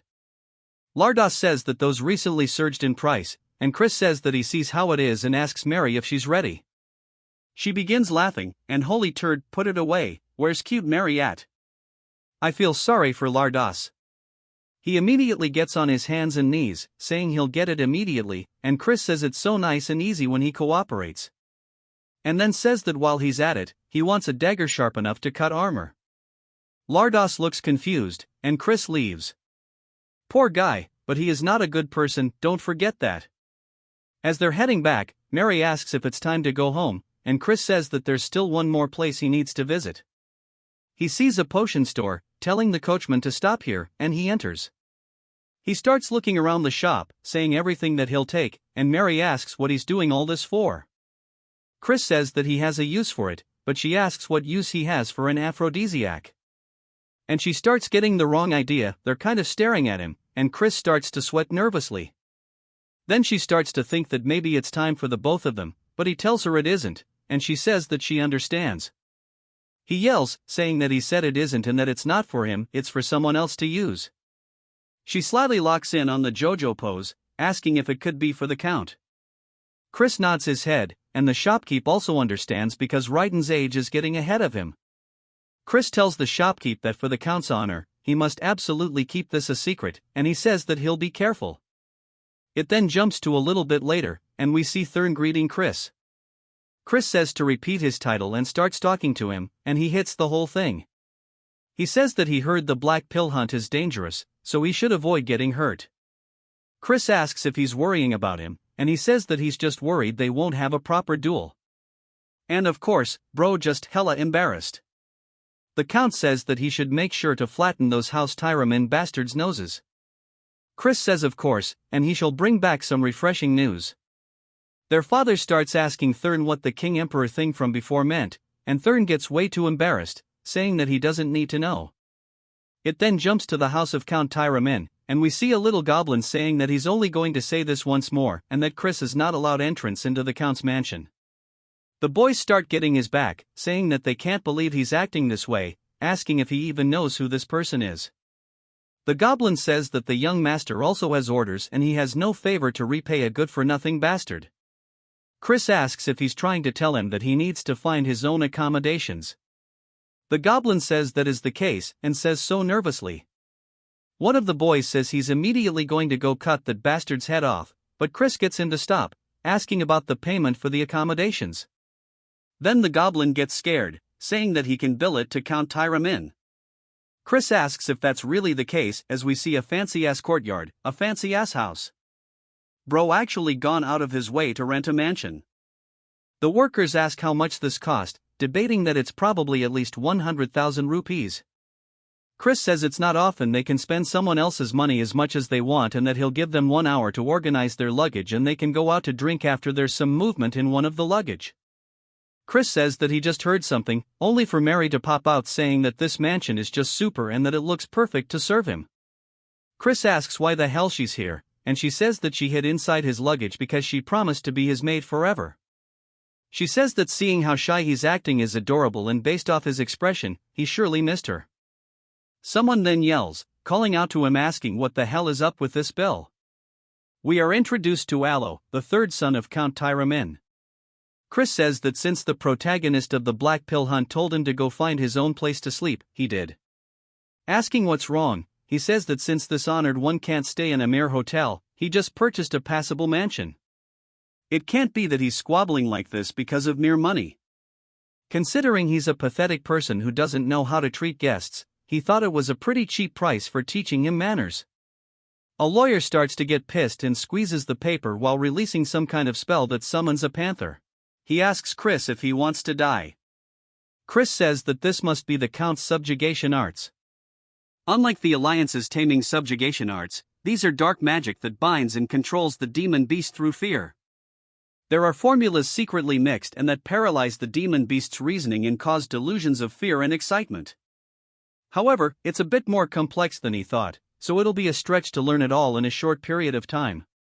But for now, he wants to beat the living hell out of it. Chris then tells Mary that in order to eliminate that scary kitty, he definitely thinks he'll need a weapon. She laughs, opening up their little storage. He pulls it out, telling Alrose to go ahead and come at him. Alrose yells, saying that he doesn't want him to order around. As the beast starts running directly toward him, it opens its mouth. Leaping, Chris raises his stick, blocking the attack. As it starts to bite into it, it actually shatters it, breaking it, sending Chris backwards onto the floor. Chris says that's not too bad, but a 2v1 is practically cheating, and this won't do. If he wins, he'll have to participate as a guard instead of a header, and it needs to be at least this much to make it meet. Asking Alrose what he thinks, Alrose calls him a cocky son of a bird while jumping on the leopard, saying that he's going to make him kneel for this. As it comes in for the second attack, Aloys looks confident as it pounces on the ground, but the leopard looks underneath its hands, wondering where Chris is. Even Alo does as Chris comes up behind, smacking him once and then immediately 3 more times with the stick. Chris asks if it hurts, saying that he better not start crying. Alrose creates some distance, and Chris says that he won't go easy on him, even if he does. Alrose tells him to shut the hell up. Chris starts to release some hella killing intent toward Alrose and the leopard. The leopard immediately feels an intense fear and starts to panic and hides and runs away, leaving Alrose standing there asking what the hell he did to his Choco. Chris says that he only used a mere 2-star illusion spell and it seems that it was too much for his subjugation arts to overcome. Alrose starts to prepare another spell, telling him to shut up once more as one mean asshole-looking horse starts to summon up from under the ground. Chris asks if he understands what kind of person he is. Alrose is confused and Chris eats his weapon forward hell fast, hitting Alrose straight in the forehead, knocking him to the floor as his eyes go white. Chris says that he doesn't bother waiting for transformations or casting and the poor horse is just stuck trying to get out of the ground. It then jumps to Chris, gambling as they're asking if he's certain he should be doing this. Chris says there's plenty of time left and he should rest when he can. They tell him he's not exactly resting right now though. Chris asks what's wrong with a good-for-nothing guy like himself doing what he should be doing. Asking Mary if she agrees, she says of course and just seems so happy and says that as long as he doesn't drink alcohol, poor Chris wants actual alcohol, but she won't give him any. But it's not like he can say no. The goblin from earlier asks why Yahello wants them to keep an eye on such a bastard. Chris says they should come join him at the table. He's sure their master won't wake up until tomorrow since he beat him to a pulp and he'll keep it a secret. Asking what they think about it, they tell him to mind his own business and he tells them to have fun watching them as they continue going all the way until nightfall.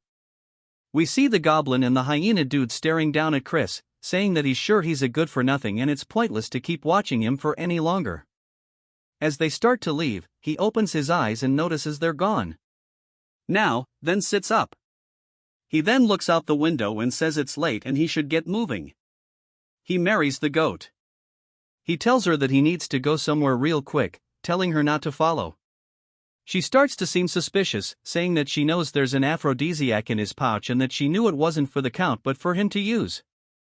She says that she's already sad being unable to attend him in bed, but she will cheer for his nighttime activities. He says that she sure loves running her mouth at the Kitten Mountains. Chris says that this is the secret land of the Count, and the energy of demon beasts is very dense here, just as his reputation suggests, and he should be reaching the hunting ground soon. He finds it, saying there it is, but he only sees 2 guards. Saying this is pretty relaxed, and it's a good thing he learned the invisibility spell from Mary. She asks what he plans to do with invisibility magic, and he asks why she's always making things harf. As Chris starts to walk past them with complete ease, making his way deeper and deeper into the hunting grounds, he spots an altar. Saying that this is where they will hold the finale of the Black Pill hunt, and it's just as eerie as they say. We see that fox-like girl from before, saying that the way to obtain a black pill is to make a kage offer its life to him. In other words, he must make it so terrified that it would rather die instead. Just as opposites are connected, intense fear and radiant joy are on the same spectrum in that short moment, the useless ash pill is reborn as the black pill. That's why the house of Count Tyramin, which specializes in dominating demon beasts through fear, is the one leading the black pill hunt. Chris says that he sees, and we learn that that girl's name is Lena, and he says that just as she mentioned before, he was planning to steal their ultimate technique and let the cage off run wild after giving it the aphrodisiac mixed with various stuff and monopolize the black pill for himself. But there is not enough time to steal their technique and learn it, so he has to go and do a different method. He starts to sense some kind of magic spell and turns, wondering if he was spotted, only to tell where it came from, and he realizes that he has to go check it out. As he makes his way deeper into the forest, he comes across a cave and puts on his hood before he enters.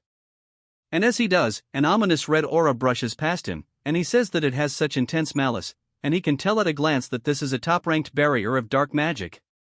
He wonders if this is what he thinks it is, and that it might be a crevice of Gehenna, the world of demons, and he can't believe there was such a crevice linking it with the human world right here. Then he wonders what would happen if he lured the cage off over here, and he even has something to do it with. And he smiles, saying that he will wait for the hunt. As we see a bat watching him from the ceiling, Chris takes leave. It spreads its wings and reveals itself to be Simon, who says that he didn't expect the little bastard to be so interesting. Not only did he pummel he even made his observers let their guard down by acting like a fool. He secretly entered a forbidden area, scheming something, and it makes him want to play an even more terrible prank on him. As he walks towards the gate to Gehenna, he puts his hand inside, causing his hand to bleed, pouring out onto the ground. Something then begins to absorb his blood, and it asks him for what he wishes. Simon is about to summon a demon. The next day, as it's now time for the hunt, somebody stabs a flag into the ground, and it's none other than Alrose and his group. Chris is there as well, saying surely he thinks he's acting too cool for someone that just got his ass whooped. Alros tells him to shut up, saying that he's the poser, asking why he brought the holy sword when he can't even use it. Chris tells him that it's more effective than a club, asking if he wants a taste. Alros changes the conversation, telling everybody to go lure the monster off to the altar, and those assigned to guard duty will follow him and they'll stand right by it. Simon is watching this as well, and Chris clearly spots him. Alros tells Chris to go ahead and answer, and Chris says, as he wishes. Now we are at the altar. One of the other guards asks that Chris go hold up somewhere else, as he's only getting in the way of the hunt. Chris says that's fine with him if he gets to laze about, but not to come crying to him later for help with the cleanup when they inevitably die. The bit clearly pisses the dude off, but Alros tells him not to tire himself out before the hunt has even begun, and that the good-for-nothing can go guard the flag. Chris says this good-for-nothing will protect the flag to his utmost. Chris starts to sit down by a tree, saying that he wants to see them do their best, as they're just going to be playing straight into his trap. He made sure to pack the dagger and ash pill with him as well. While they start looking around for the sound, Chris can tell that it's coming, and we are finally introduced to the Cageoff, which is a rank 4 magic demon beast. He wonders why the hell it looks so derpy, since it looks oddly cute. The rest ask Alros if he's ready, telling him it's time. His animal buddy also tells him to begin the subjugation art.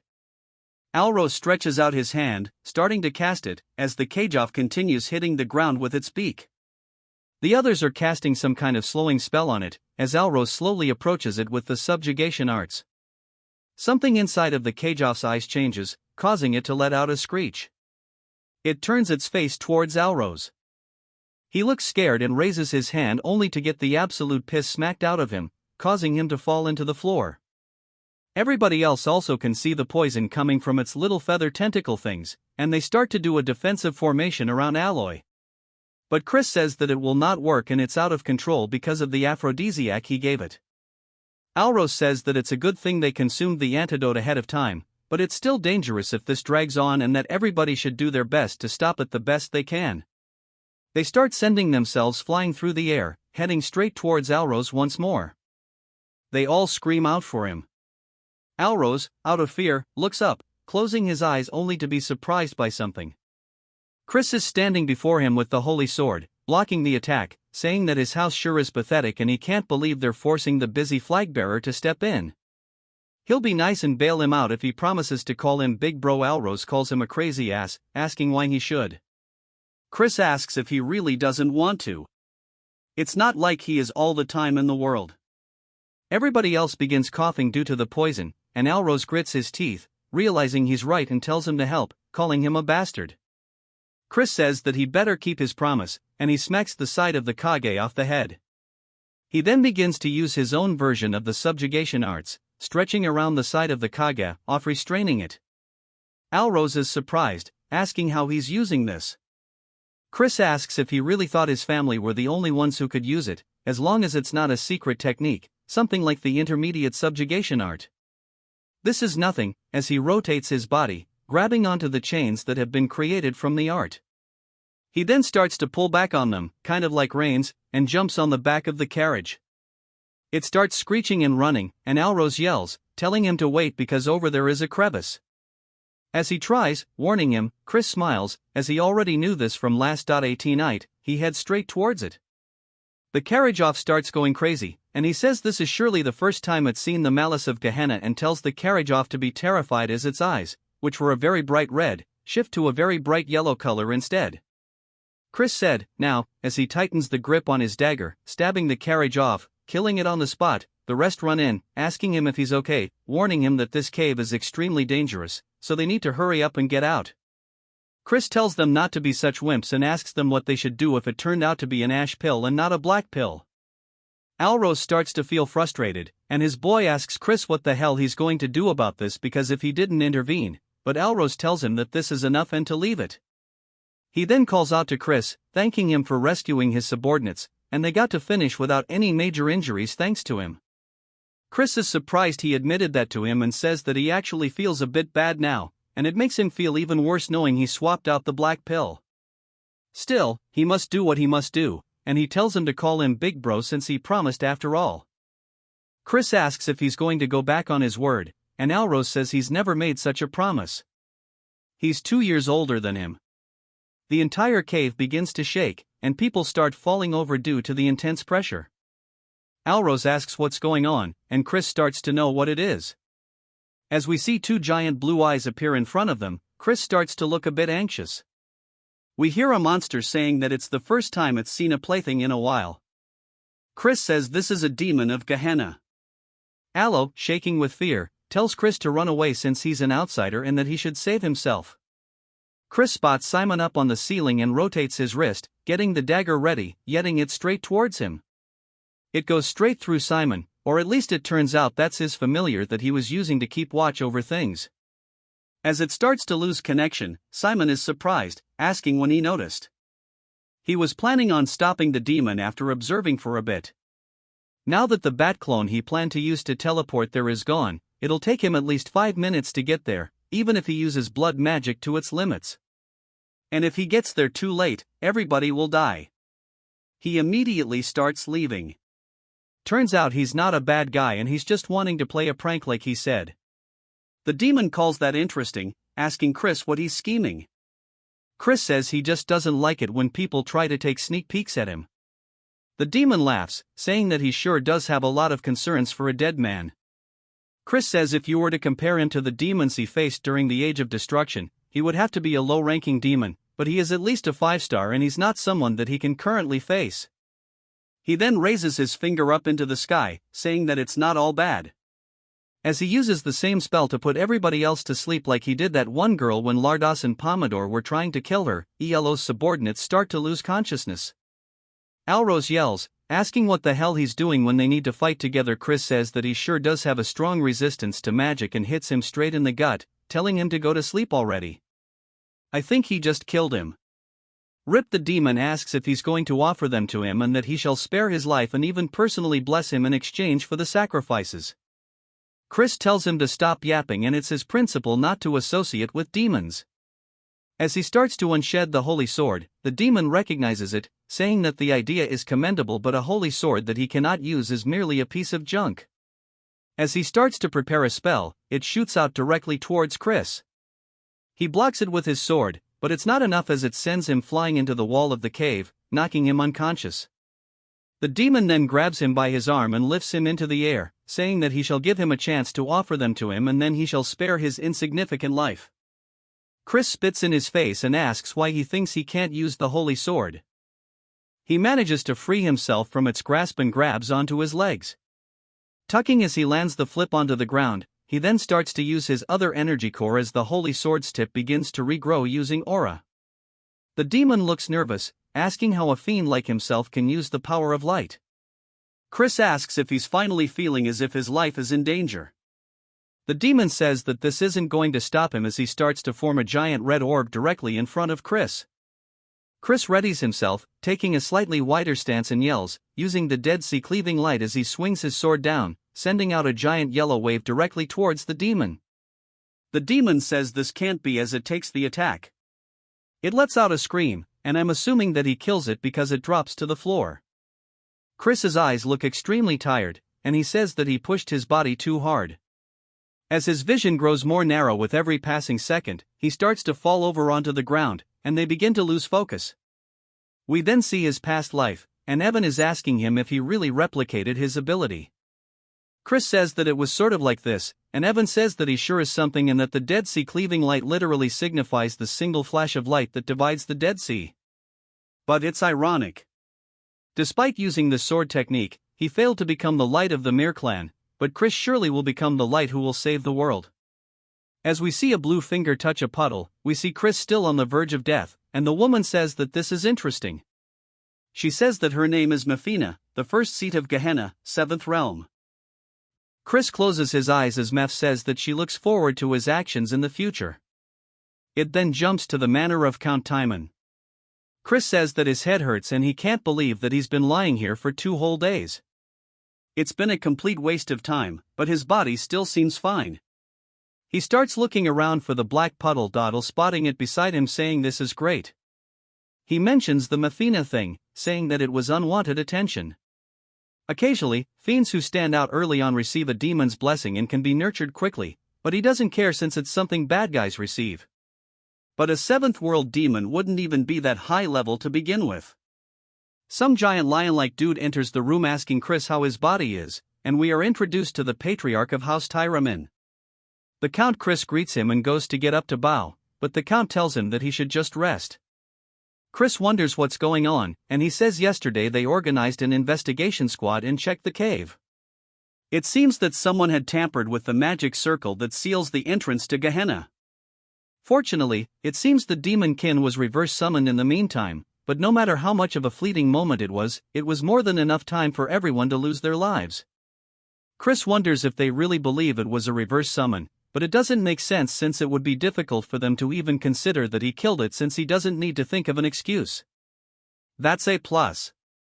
The Count says that he would like to start with an apology.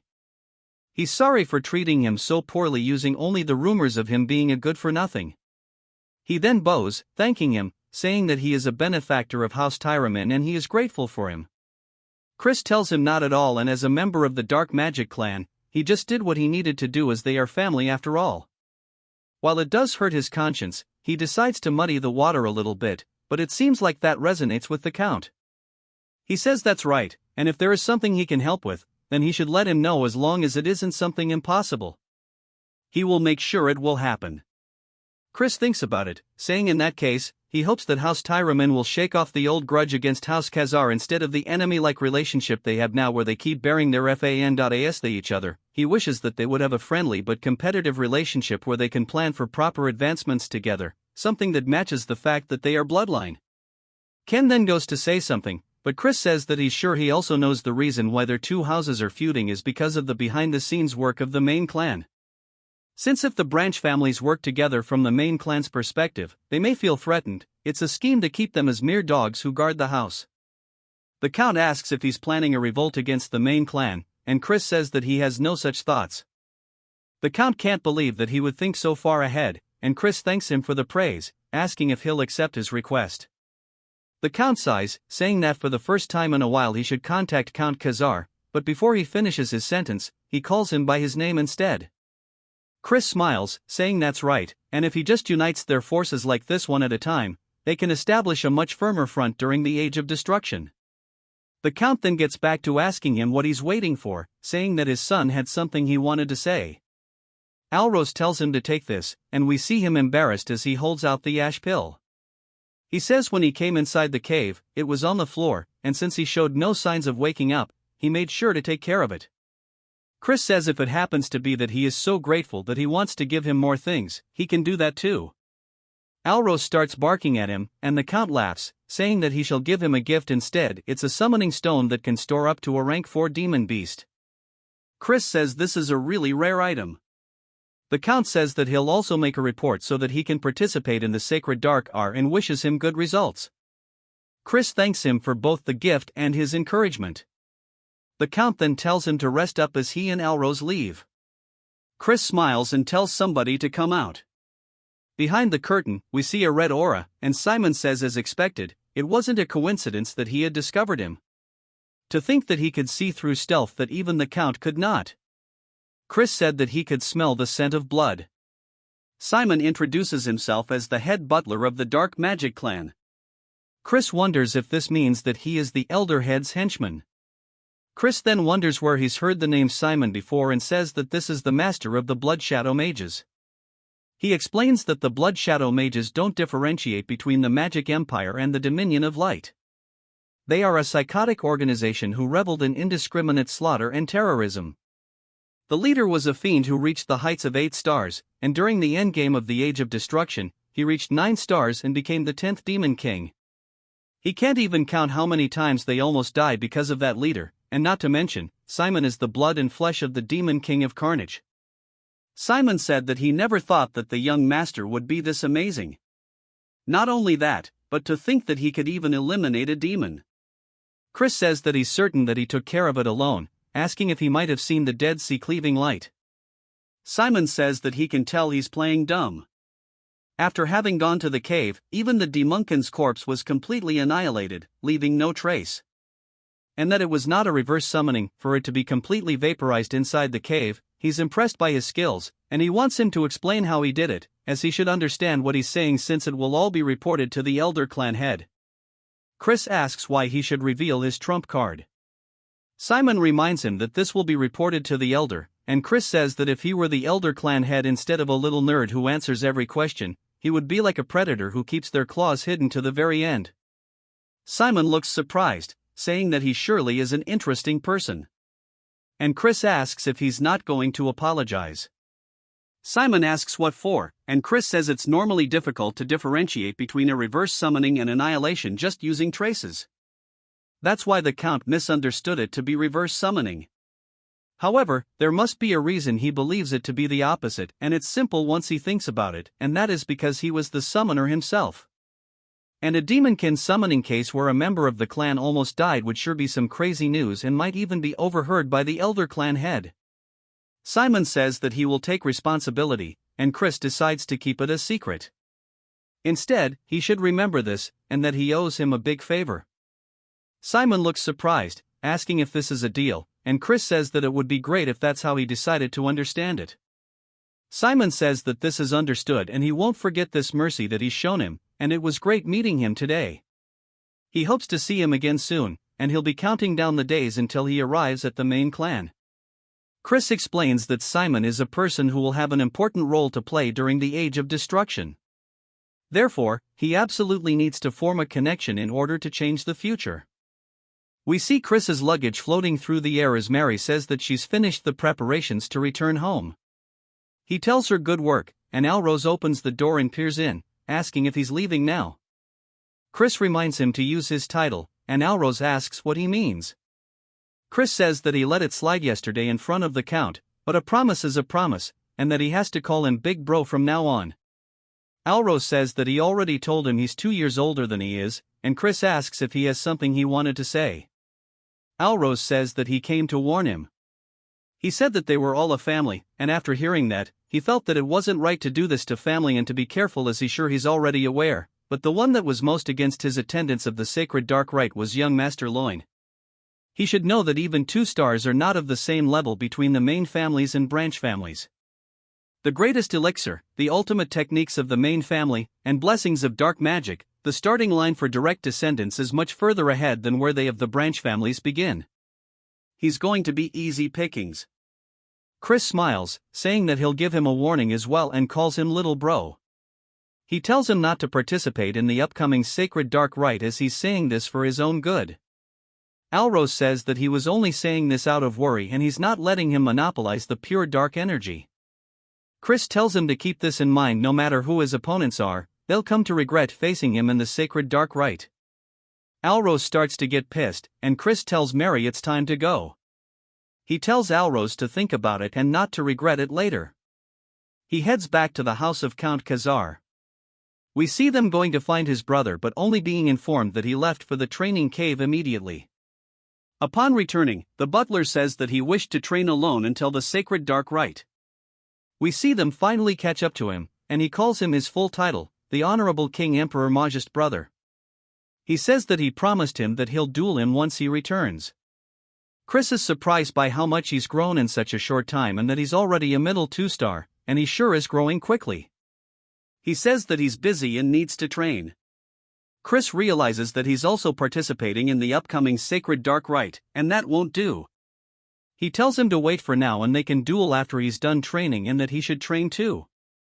Then wants him to promise that he won't push it further back, and it won't be anything like last time, so to watch out. Chris says okay, and then walks away. Chris says that he sure is a stubborn brat, and we see a girl asking if he promised, and Chris says that he reminds him of her a lot. In the training area, we see Chris sitting in his bed looking down at the black pill thinking about it. He says he is half a month until the rite, and he starts to chomp into it. He says this tastes like straight ass. Then he lays down starting to actually try his best to absorb it as it floats through his pathways.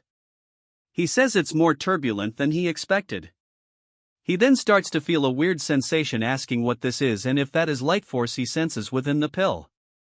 He wonders if the elation that the monster experienced upon death became a part of the pill, and he says no wonder they are difficult for fiends to absorb. But that is all irrelevant to him as he continues absorbing it into all of his pathways. He says all that's left is this light force, and that fiends would normally expel this energy with the help of their teacher, but why should he let such a nice thing go to waste? And then he's going to take it all into his light core and absorb both of them at the exact same time. As he has both light and dark flying through his pathways, each one going to their respective core, taking every single thing this pill has to offer, Chris opens his eyes to reveal a very bright light, only to close them once more to show off the darkness. This time, and then a little later, we see a woman telling someone to enter. He says that he has a report on the investigation she requested. He says that during the black pill hunt, there was an incident where a demon kin was summoned, but he survived it. He's sorry that the investigation took longer because he had to look into the incident as well. She tells him good work, and he says that unless she has any more questions, he shall take his leave. As she's looking at a photo of Chris, we learn that her name is Eidline. We then get another time skip of half a month, and there is knocking on the door saying that today is the promised day. Chris tells him to enter, and then does so. He's surprised. Chris says that since he's coming first thing in the morning, he must be really looking forward to getting plummeted. Then, he's just wondering what's going on since his presence leaks beyond what it was half a month ago and tells him not to make him laugh. Chris says that if he's desperate for a taste of an ass whooping, he'll grant him one right now, but if he wins, he should give up on participating in the upcoming sacred dark rite. Then, he asks what he's saying, and Chris says that as he knows, it's a competition, and weaklings should stay out of it. Then, he tells him to shut up and raise his sword.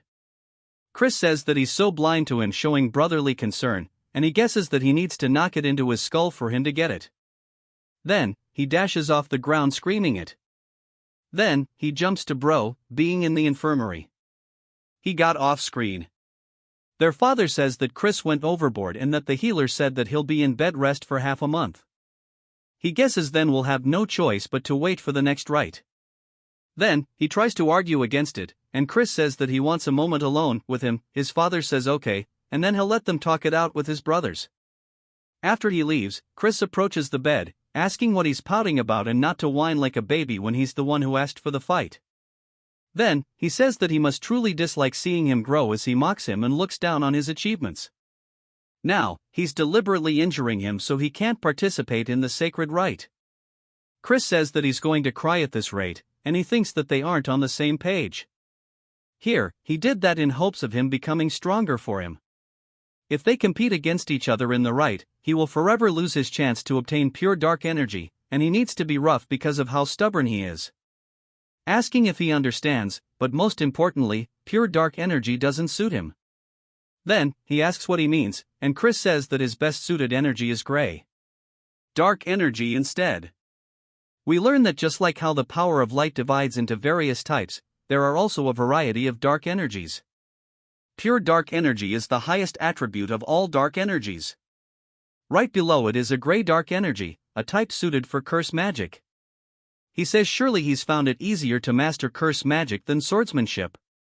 Then, he asks how he knows this, and Chris says that he can't tell him that he learned the future and that he should come up with a decent excuse, saying that he can tell that much while sparring with him. Chris tells him that if he takes in pure dark energy before he masters great dark energy, it can cause problems when he tries to learn it later. Of course, it won't be impossible since pure dark energy is the higher attribute, but he'll be impeded by its unique properties, and it will only slow him down.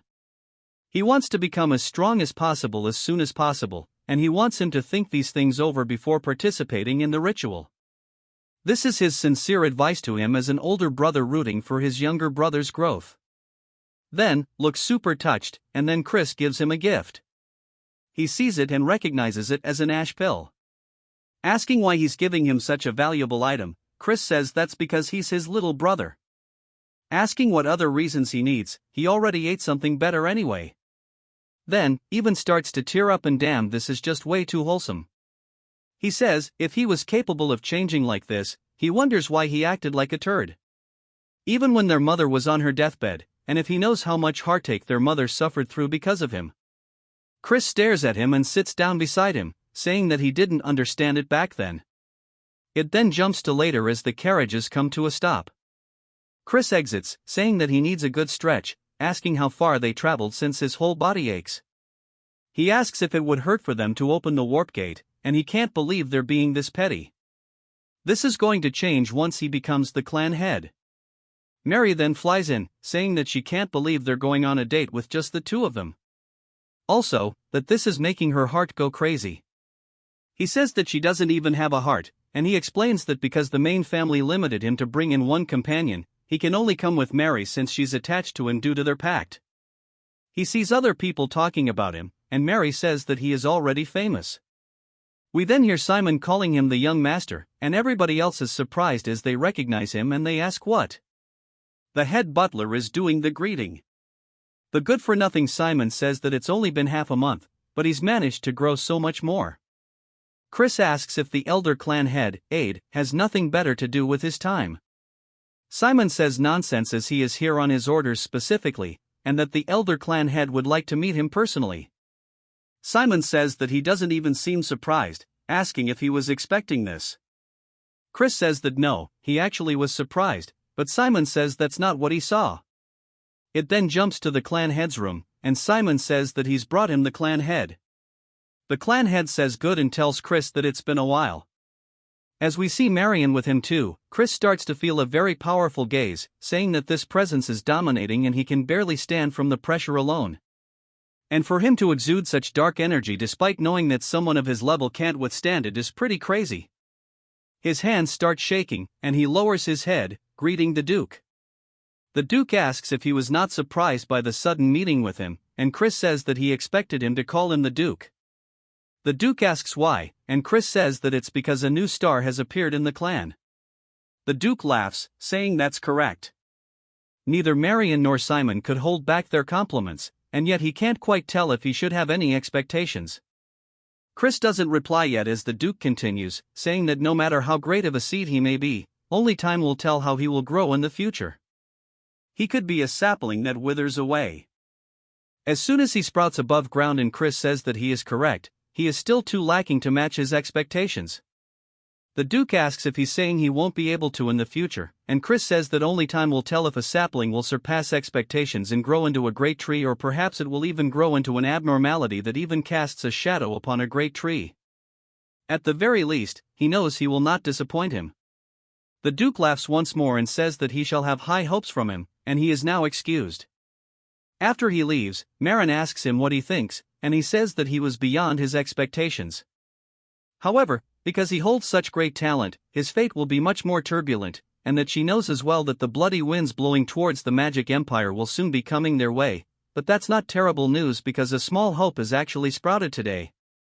Marin looks surprised by this, and the Duke says that he might actually indeed be able to fulfill his long-desired wish. It is now the eve of the sacred darkness, and they start announcing the arrival of Count Khazar's eldest son, which is none other than Chris. I'll drip the hell out, people. Wonder why the Duke wanted to meet with a fool like him anyways? And they say that he seems like a jig. Chris says that he knew it and that he is way too handsome, and it's all because he's just too damn good looking. Mary, of course, is the ultimate hype man, saying that he sure is. He then spots some drinks and says that surely that's alcohol. As he walks over, the waitress says that he's not allowed to have any because he's underage. Instead of alcohol, he can have some ginger ale, and they even start laughing at him. Chris can't believe that these people are so damn lame, and he doesn't want ginger ale. He wants alcohol. They then continue to announce the arrival of the young lords and young ladies. As the doors slowly open, we see them all walking out into the room. We are formally introduced to Eskid, who was the second young lord, which we know of, Julienne, who was the first young lady who has also been mentioned, and now the ones who haven't, such as Jian, the second young lady, and Misak, the third young lord. As they all start to walk forward, we see there are only 4 of them rather than all 5. Chris says that the first young lord seems to not be in attendance, and he wonders what Eskid will say to him since he's the victim of his little game. The one that solidified his reputation, Eskid, completely walks by not saying a single word, much to his surprise. Chris is just annoyed that he won't look him in the eyes after everything he's done. He guesses that he is no better than him. Julienne, though, raises her skirt, giving him a slight greeting, which also catches him off guard. But he recognizes her as Julianne and how his aunt told him to be careful of her. But he didn't sense anything in particular out of order. Chris says that he'll figure it out later. This is enough recon for today, and it's time for him to get back and prepare for the right butler. Then, a butler then appears behind him, clearing his throat, saying that his name is Flower and he is a summoner working for a young master loin. Chris asks why that matters, and he says that he heard that someone who was unworthy will be participating in tomorrow's sacred dark rite, and he is worried that an underqualified participant might cause an accident, sullying the name of the Great Dark Clan. Chris asks if he is seriously trying to say that he's talking about him, and Flower says that he just simply has to prove that he is not. Chris then looks up towards the upper floors, and he sees Loin glaring down at him. Chris says that if he doesn't like him, he should step up himself and that they can have their little heart-to-heart during the rite. He says that he'll do it since it doesn't even sound like an inconvenience, and now he wants to see the party tricks. He says not here since he's unarmed, and Chris asks if he really expects him to use a weapon to face some rat like himself. Flower says that he will regret this, and Chris asks if he's sure since he thinks he's going to be the one to regret this. We see both Chan and Julianne staring at Chris, particularly Julianne. All of the guests start to look surprised by something, and we see what it is now. As it is, Flower is getting himself rocked by a bunch of spirits while they even start feeding Chris grapes and treating him like royalty. The guests wonder what the hell that is they are witnessing because Flower started by summoning evil spirits, but they instantly turned against their summoner with just a single gesture, and they wonder how he gained control so quickly. Chris asks if that was young Master Lo's wishes just now, and that's pretty unbecoming of a direct heir of the Dark Magic clan, and he should have just challenged him to a duel if he had any grievance. Lo says the incident has nothing to do with him. Chris says not even a fool would fall for that lie, but he'll just believe him this once. Now they can meet again during the sacred dark rite, and that he sure does find him cowardly, but he'll make sure to teach him some manners next time. It's now the day of the dark rite, as we see Chris entering straight, yawning, and looking ugly. Mode Alrose asks if he's not even the slightest bit nervous since he caused a ruckus yesterday. Chris asks why he came here, even though he warned him not to. Calling him little bro, Alrose asks how he could push back the sacred dark rite, calling him crazy. Loin then makes his way down the stairs, glaring at the rest like he's so much better than them. Chris tells him just to wait. We then hear an older person's voice as they ask if everybody's assembled. They introduce themselves as Sebastian, the vice butler in charge of the main house. He says that he shall now take them to the sacred ground where the dark rite will take place. He taps the floor with his staff, sending out some weird colors. It looks like a bad acid trip. Everybody else sees some stairs forming up underneath them and they're surprised by this. Chris says that's not exactly what it is and it might be an illusionary art that materializes an imaginary space. Sebastian starts walking down them, but he's going extremely fast and the rest start panicking, saying that he's leaving them since they're being left behind. They need to hurry as they start sticking close to him, following each and every turn. Some of the participants say this is weird and they thought they went underground, so why is there such a steep slope? Even Loin and Alrose look like they're struggling. Sebastian tells everybody to please hurry up as the ground will not support them forever and they even start falling off into the void.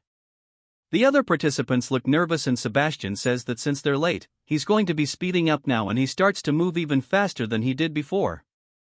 A little later, even more people have fallen off and Loin says that losers should know their place and they don't deserve to be up here. We see him sweating, but then he spots Chris effortlessly glide past him and he wonders how since he's not even sweating. Chris asks him if he's really out of breath and he guesses he's all bark and no bite, saying as a direct heir he should be better than this. They fed him a bunch of good potions. Chris says that their stupidity only made their bodies suffer, and it's a waste to run earnestly in an illusionary space no matter how hard he pushes himself, his stamina doesn't get drained at all. And just by twisting one spell, he can become invincible within this realm. Sebastian looks pleased, saying that he must be the young Master Christian. They finally get to where they're going, and everybody's panting, gassed out. Alrose asks why Chris isn't scathed. He says this is why he should have trained his body more instead of riding his beast everywhere. We then hear a different voice welcoming everybody as a crystal forms in front of them. It floats around the room, and she says that as they may all know, this is the sacred ground where the purest of pure dark energy bursts forth. Thus, they call it the sacred darkness. And she introduces herself as Rahu, the manager of the sacred ground. She welcomes the young masters and young misses. She says what they will be doing today is obtaining the great pure darkness like the third-ranked demon king, the Dark Destroyer, the progenitor of the dark magic clan.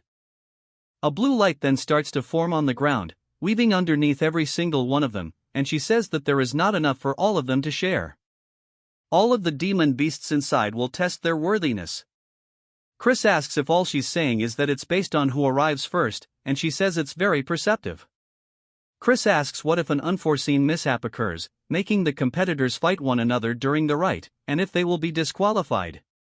She says that because each of them will be on a different path, they should not run into one another, but on the off chance they do, they should avoid conflict as the more time they waste, the better it will serve the other competitors.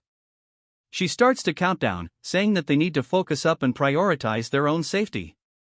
May fortune be with them as the countdown is finally ending. They all start running off down their own paths.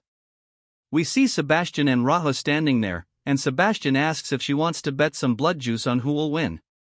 But of course, she vanishes, and he can't believe that he got brushed off once more. We see Loin making his way forward down a tunnel. He spots a swarm of beasts ahead of him.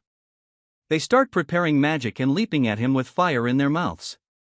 He starts to imbue his hand with aura as he smacks forward, hitting one in the throat and quickly moving from wolf to wolf, getting rid of them on the spot. He says that at best, they are lower-ranked second-tier magic creatures and that these are nothing to him, an upper 2-star though. He's sure that Chris is having a very rough time right now. According to the rules, each path is supposed to have the same distance and time. However, he bribed a mage so that only Chris's path will have stronger demon beasts, and that he's going to come across some stronger demon beasts by pure coincidence. We need a tragic fate since any death that occurs during this is overlooked. It's going to be his grave. After a while, he finally comes across a door, and Lo says that this must be it to the sacred ground, and Chris knew he'd be the first one here. Chris asks what took him so long, as he thought he was going to die of boredom from all the waiting. Lo asks how he got here so fast, and Chris says there wasn't much to it. Loy says that's not possible, as his path should have had much stronger monsters. Then he closes his mouth, realizing what he was saying. Chris smiles, saying no wonder he thought they were at a higher level than they should be, so it was all his doing. Lo asks who he is to throw allegations like this. Chris says that it's only going to be the two of them for a bit, asking if there's any need for formalities. Lo calls him an arrogant turd, saying it's taboo for competitors to clash during the right time, but he's going to crush him here and now. As he swings forward, Chris easily dodges the attack and says that he's using magic combat arts. It's a combat technique that explodes magic power at close range or disables his opponents by snapping their joints. Chris continuously avoids each and every one of the attacks to the point that he's getting annoyed, and Lo even calls him a slippery rat. Lo then spots Chris's hand, thinking that it's an opening, and charges forward, saying that he's going to break him. Chris calls him a dumbass and he grabs his wrist instead, putting him into an armor. He tells him not to cry even if it hurts, and then all we hear is the sound of it snapping, and he lets out a very loud scream. We then see Alrose running down the hallway, asking if he's too late, only to see Lo and another competitor both lying on the floor. Alrose asks Chris if he did this, and Chris calls him slow as hell, asking if he's going to faint on his own now or if he needs to beat him until he does. Alrose says that he hasn't been sitting around doing nothing and to come at him. Of course, he got folded like an omelet, and Chris says that was some real déjà vu. He's sure they'll find them if he just leaves them here. He explains that 5 years from now, the first great war against the Alliance will break out, and he needs to have the dark magic clan within die in his grasp before then, which is why he can't share even an ounce of the darkness with them, and since he's done cleaning up, it's time for him to take possession of the sacred darkness once and for all. The sacred darkness is the power that grants a fiend the possibility of becoming a true transcendent. The Duke, who is known to have absorbed 80% of it, is one of the strongest alive, even amongst the demon monarchs. The Dark Destroyer also absorbed more than 90% of the pure dark energy to become a demon king, meaning if he can make 100% of the dark energy, he can exceed even the demon emperor himself. As he stands before it, he slowly stretches his hand out until it starts pouring through all of his paths. It then jumps to some people, saying that was unbelievable. Every other person than Chris was eliminated. This is a disaster as the young Master Loin is in serious condition. They start saying that he probably used a trick or a banned magic tool and that they need to investigate thoroughly and punish him. Jian says that won't be necessary as that bastard won't be able to enter the sacred ground anyway. The fact that he hasn't left for 2 days must mean that unless this is all the time required to absorb the sacred darkness due to the quantity, he is already being crushed by the sacred darkness and died. Even the Duke had run into a limit of how much he could absorb, and that Chris is definitely dead and there won't even be a corpse. Left behind, as she walks away, she closes the door and looks pissed, saying that even if he comes back alive, she'll kill him herself because when her father died during his battle against the Alliance, only she and Loin were adopted by their uncle Viscount Langham. That's why her footing within the clan is already unstable, and since Lo wasn't able to receive the sacred darkness either, no one will support him in becoming the successor, and that she will pay Chris back for this indignity. Even some of them start saying that the good-for-nothing still isn't out yet and that he must already be dead and it's punishment for being greedy without knowing his place, and they say that even the ghost over there is waiting for her master, but she'll soon meet her master's ghost. Mary puts a hole into one of the bags, pretty much giving them a warning, and she says that her heart flutters as she waits for her young master, but if they keep being noisy around her, she'll turn them into ghosts under her control. They run away saying they're sorry, and she returns back to being a cutie pie, telling Chris to return quickly as a man who makes a maiden way is not cool at all. It then jumps to Chris, sweating hella, saying that this is an unending darkness that chokes the breath from his throat and that he's only around the 70% mark and that this is a lot more difficult than he expected, but he has to endure no matter what. The real test will begin around the 90% mark and if he takes in too much, he will die. Ceases his limit, his core will shatter, and he will die here before the war even starts. He then realizes something, saying that's right, and that if only he had a dragon heart, the dragon has the largest container for their core. So even if it's just for a few minutes, he can imitate its heart. There might be something about it. As he does his best to do so, even more energy is being absorbed, and it slowly starts to shatter. He says this is his limit and needs to stop. We hear Mafina asking him if he needs help. He then sees her appear in front of him in this subspace, and she's a big girl, but he is just taken aback. He asks how a demon is in this space, and she says that the power of demons is to communicate within darkness, and this poses no difficulty to her. And that it is possible for her to help him in this instance without any conditions. He asks why, and she laughs, saying that it's just a fleeting whim and to take her hand as it will let him take in all of the sacred darkness. It then jumps to 1 week later, as the Duke is setting down his cup. He says that he would be hard-pressed to say that Chris is still alive when there has been no news at all. Marin seems confused, asking why he would be so greedy to this point. Simon says that Count Langham also agrees with him, and he wishes to close the pathway leading to the sacred ground. Soon, the Duke thinks about it and asks Simon if he will give the command. The Duke says that he is just trying to test this old man, and he asks Simon if he thinks that Reckless Child is still alive. Simon says the odds are close to 0 but that he is pretty interesting, so he doesn't actually know. The Duke thinks about it a little longer, saying 1 day and that they'll keep it open for legit just 1 more day. Marin sighs out of relief, and Simon says that he'll go spread the word. Chris's course gets overflowed by the pure dark energy, as a result his heart is paining and can explode anytime. This mommy demon tells him to grab her hand before it's too late. Instead of taking her help he stubbornly refuses. Hearing this she tells him he is extremely foolish, telling him that he should know that there is a limit beyond which humans are not permitted. Hearing this Archad gets pissed, telling him that it seems like he is forgetting something. Since they are currently in a world full of concepts. What Archad does next shocks her, as Archad starts glowing, his hair turns gray and his eyes turn red. Archad has grown red horns and transformed into a demon. What he just did now is demonization, shocking her. Looks fire, to be honest. This technique is the Mystic Clan's ultimate technique. It is a forbidden spell where a mortal temporarily transforms into a demon to bring forth explosive abilities. Although it is powerful, it is lethal to the user. In the past Lena died after casting this spell. It's probably that Fox girl who taught our chat all info about the demon clans. If he were to remove the parts of the spell that amplify dark energy, he can use this world's dark energy to his advantage and form a bowl to collect the energy without accruing any penalties. As our Chad forms the bowl, gathering the energy, and slowly and steadily the dark energy starts accumulating. Since this plan worked with this container, he can collect beyond 90% purity and make all the sacred darkness his. The demon mommy is in disbelief that our Chad formed a black crescent. It's not possible that a mere mortal no different than an insect has shed his body, in order what she said that he has surpassed human limits. As he gets all classy, telling her that it's because he is genius. As he exits the space, he tells her that she can go on living her, but she will take her leave. As he was leaving, she tells him that she will see him another time. Hearing this, our Chad turns around, and right before the portal closes he takes out his middle finger, telling her to piss off. She remains quiet for a while, then figure out what he means, and starts laughing. Our Chad gets out cursing her, telling her that he would be crazy to see her again, call her a raucous demon. Our Chad wonders how much time has passed.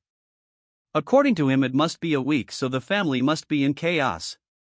He undoes the demonization and says that it's time he should play a prank.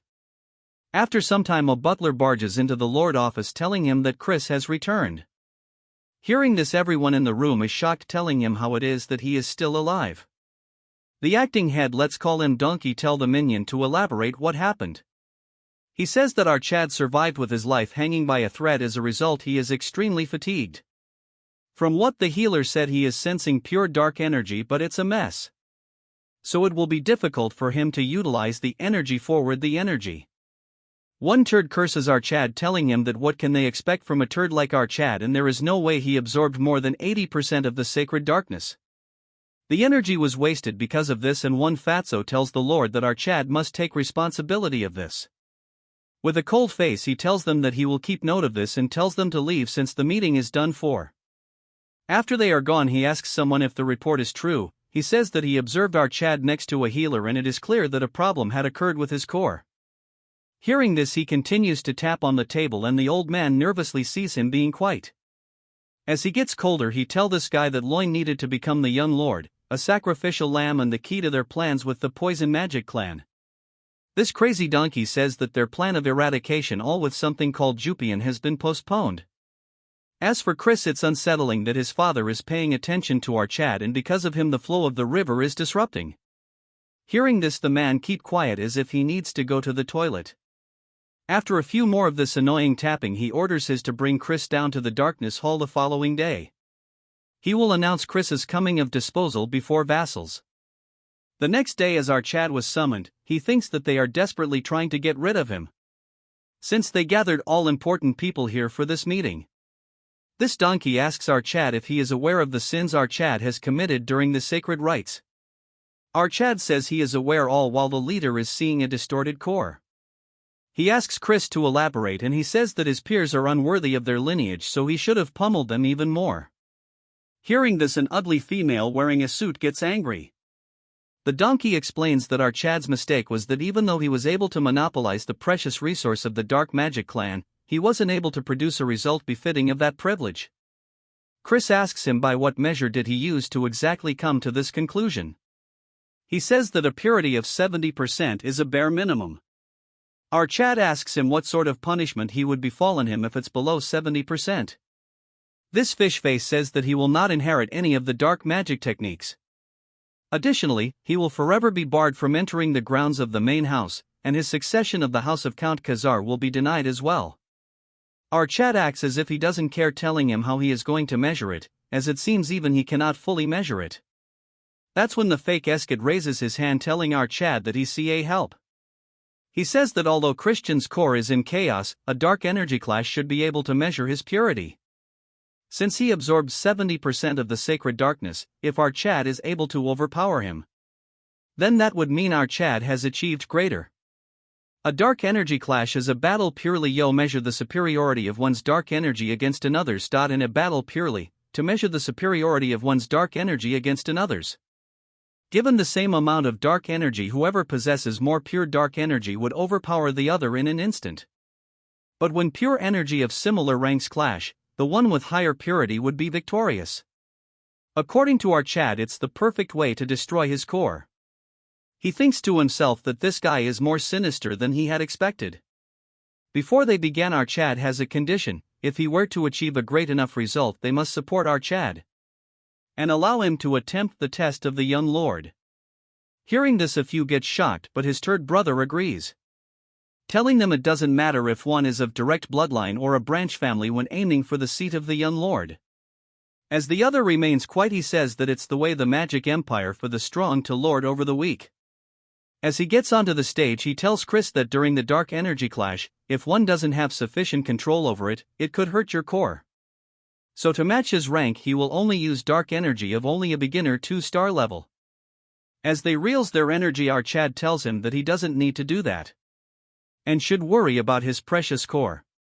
As he releases his energy, the turd says that hearing him speak such word makes him look forward. As they collide, our Chad instantly overpowers his 2-star dark energy. This turd is shocked because his dark energy was nullified without our Chad gathering any strength of his own. He uses the dark energy of an expert 2-star, but the results are the same. Our Chad, seeing this display, says that it's an utter disappointment. He angers him more, telling him that he was acting so high in might yet he is this weak. Because of this taunt, he releases aura. Seeing the reels, the others says that it's a 4-star dark energy. If it hits, it will shatter our Chad's core. A dragon-like energy forms around him. But another dark energy forms from the other side. A huge claw large enough to squash it forms. It's so enormous that in front of it the dragon looks like an ant. As our Chad tells this turd that during an energy clash, if one doesn't have enough control, one could hurt his core, so he should be careful, as the energy damages his core, making him scoff blood. Our Chad takes the energy back, thinking it was not enough and he should have broken his core. Since he is smart, he coincides telling everyone that our Chad has a purity of at least 90%. Hearing this, everyone gets shocked and our Chad turns around telling the Lord that he now has the right to be a young lord. Hearing this, the donkey is shocked, not showing a single reaction on his ugly face. Like always, this ugly turd continues to tap on the table, then tells our Chad that as promised it will be permitted to take the test of the young lord. However, no member of a branch family has taken the test before. As the acting head, he will randomly select a test for our Chad. Chris thinks to himself that what he is saying is that he will give him a test that'll be impossible for our Chad to pass. His qualifications will be assesses at 2 different points. First, he will prove his talents. Next, he will need to achieve a feat befitting of a young lord. Our Chad asks him how he is going to prove his talent, and the turd asks him to reach 3 stars in 3 months. Our Chad remains quiet, telling him if that is all, stating that he is a genius after all, so it won't be that difficult. The man remains quiet, then says that he is looking forwards to seeing what he achieves in 3 months. Later that the in a quiet room, the turds sit across each other. As the retard sips tea, he is disappointed on Eskid, and he says that it is all his fault for having underestimating our Chad. Because of this, even his core took a blow, so they must deal with him quickly before he becomes a problem. He tells this junior turd to not worry, since he should be aware why they intentionally go out of their way to not absorb more than 70% of the pure dark energy. The higher the purity of the absorbed dark energy, the more difficult it is to raise the rank of said energy. It is exponentially difficult. In fact, achieving a mere 3-star level will take multiple times longer than others.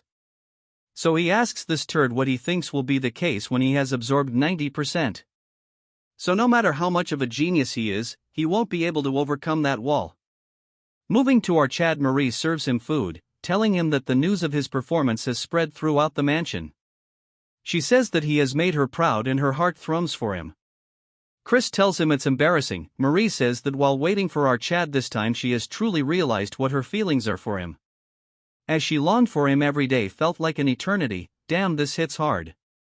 Hearing this, Chris remembers his past memories. The fox girl is worried about our Chad, and the saintess says that with his agility there is no way he would be hurt. She is Rania, as she tells him to give his hand to her. Hearing this, Foxy says that she can directly say she was worried about him. Hearing this, she gets embarrassed, telling that even the hero was worried about Chris. Remembering all this, our Chad gets happy, thinking to himself that after escaping his hellish can that only wished his death. His entire life was full of bloodshed until he met those with hearts filled with warmth. As Marie was preparing her blood juice, Chris says now he can speak words he couldn't, thanking Marie for waiting for him. Hearing this, she gets shy, telling him that he has finally understood her true feelings. She acts like her heart was racing. Hearing this, Chris says she doesn't have a heart to begin with. She is so cheesy that she tells him that it was stolen by our Chad. Chris says that since she waited for him he will give her a reward, offering to go on a walk with him. Hearing this, she starts acting crazy. She gets all dressed up as they go on a walk. What a piece of art, she'd better get a body soon. Chris thinks it's cool to relax once in a while, and she still has to reach 3 starts in 3 months. He thinks that it will be tight, and even with the guidance of the Branch family tutors, still handling over 90% darkness will be difficult by himself. That when a voice intrudes telling him that he is focused on going around and causing trouble. Turning around, it's our Chad's auntie, and he greets her. She asks him if this is the right time for him to be wandering around the garden without a care, asking him if he found a teacher to aid in his training. He asks her if it's her, but to his disappointment it's not her. She shocks him when she says that it's not her but someone else. He tells Marie to leave, telling her that he will see her in dinner. As they walk down a staircase, our Chad tells her that he doesn't know who the teacher is, but he is thankful that she is thinking about her nephew. She says that she doesn't believe he should be thankful about this, explaining that he will experience it himself, elaborating that he is not kind with his teaching. To add fire to this, she says that not even one of her siblings could keep up with his training. She warns him that this opportunity will not come by often, so he should not disappoint him. As they reach the end, Chris gets shocked, asking her if the kid in front is lost. Well, why is 200 or 300 old year cosplaying a kid? This part is also very short since the chapter is very small. Seeing the kid, our Chad pats him on the head and asks him where his parents are. But the look on the face of the kid is more scary than he had thought of. That's when our Chad realizes what he has done. His aunt tells him to show some respect and start with a hello, since this is the incarnation of the clan head. As he observes Chris, he gives him a formal greeting. As dark energy exudes from our Chad, he is shocked to see that he has observed beyond 90%. He tells Chris that he has achieved something great. However, he should know that it was a foolish decision, which our boy has no objection against. Role-playing old man says that as the one with 80% of the sacred darkness, he encountered walls that were much higher than others. He shares that even their progenitor never would have been able to reach the stage he reached if not for the grace bestowed by the demon emperor. He cannot fathom the walls our Chad will encounter on his journey. As such, he offers to return a portion of our Chad's dark energy into ether. He says that with his talent he can easily handle 80% of the dark energy, and anything beyond that is greed. Before he could finish, our Chad a question to ask him, asking him why the Dark Clan has become so weak. This even alert his auntie until he start blabbering. With a straight face, he says that while they may not be at the level of the Mystic Magic Clan and the Undead Magic Clan, those called the Heaven Above the Heavens, they are still seen as the weakest among the 12 noble clans. The little old man asks him if there is a reason for this. Chris says that the Dark Magic Clan has certainly prospered beyond what success he knew in past generations. This is all thanks to the achievements of the clan head. Yet even so, the other fiends say that the Dark Magic Clan are not what they used to be. He says that there can only be one reason. It's because they lack the quantity of absolute stage individuals above 8-5 tars of power. Hearing this, old kid remains quiet. In the future, when the Demon King of Carnage attacks the Dark Magic Clan, at that time Nordian will have already died, since there is number 8 stars and only a few 7-star fiends will be left within the clan.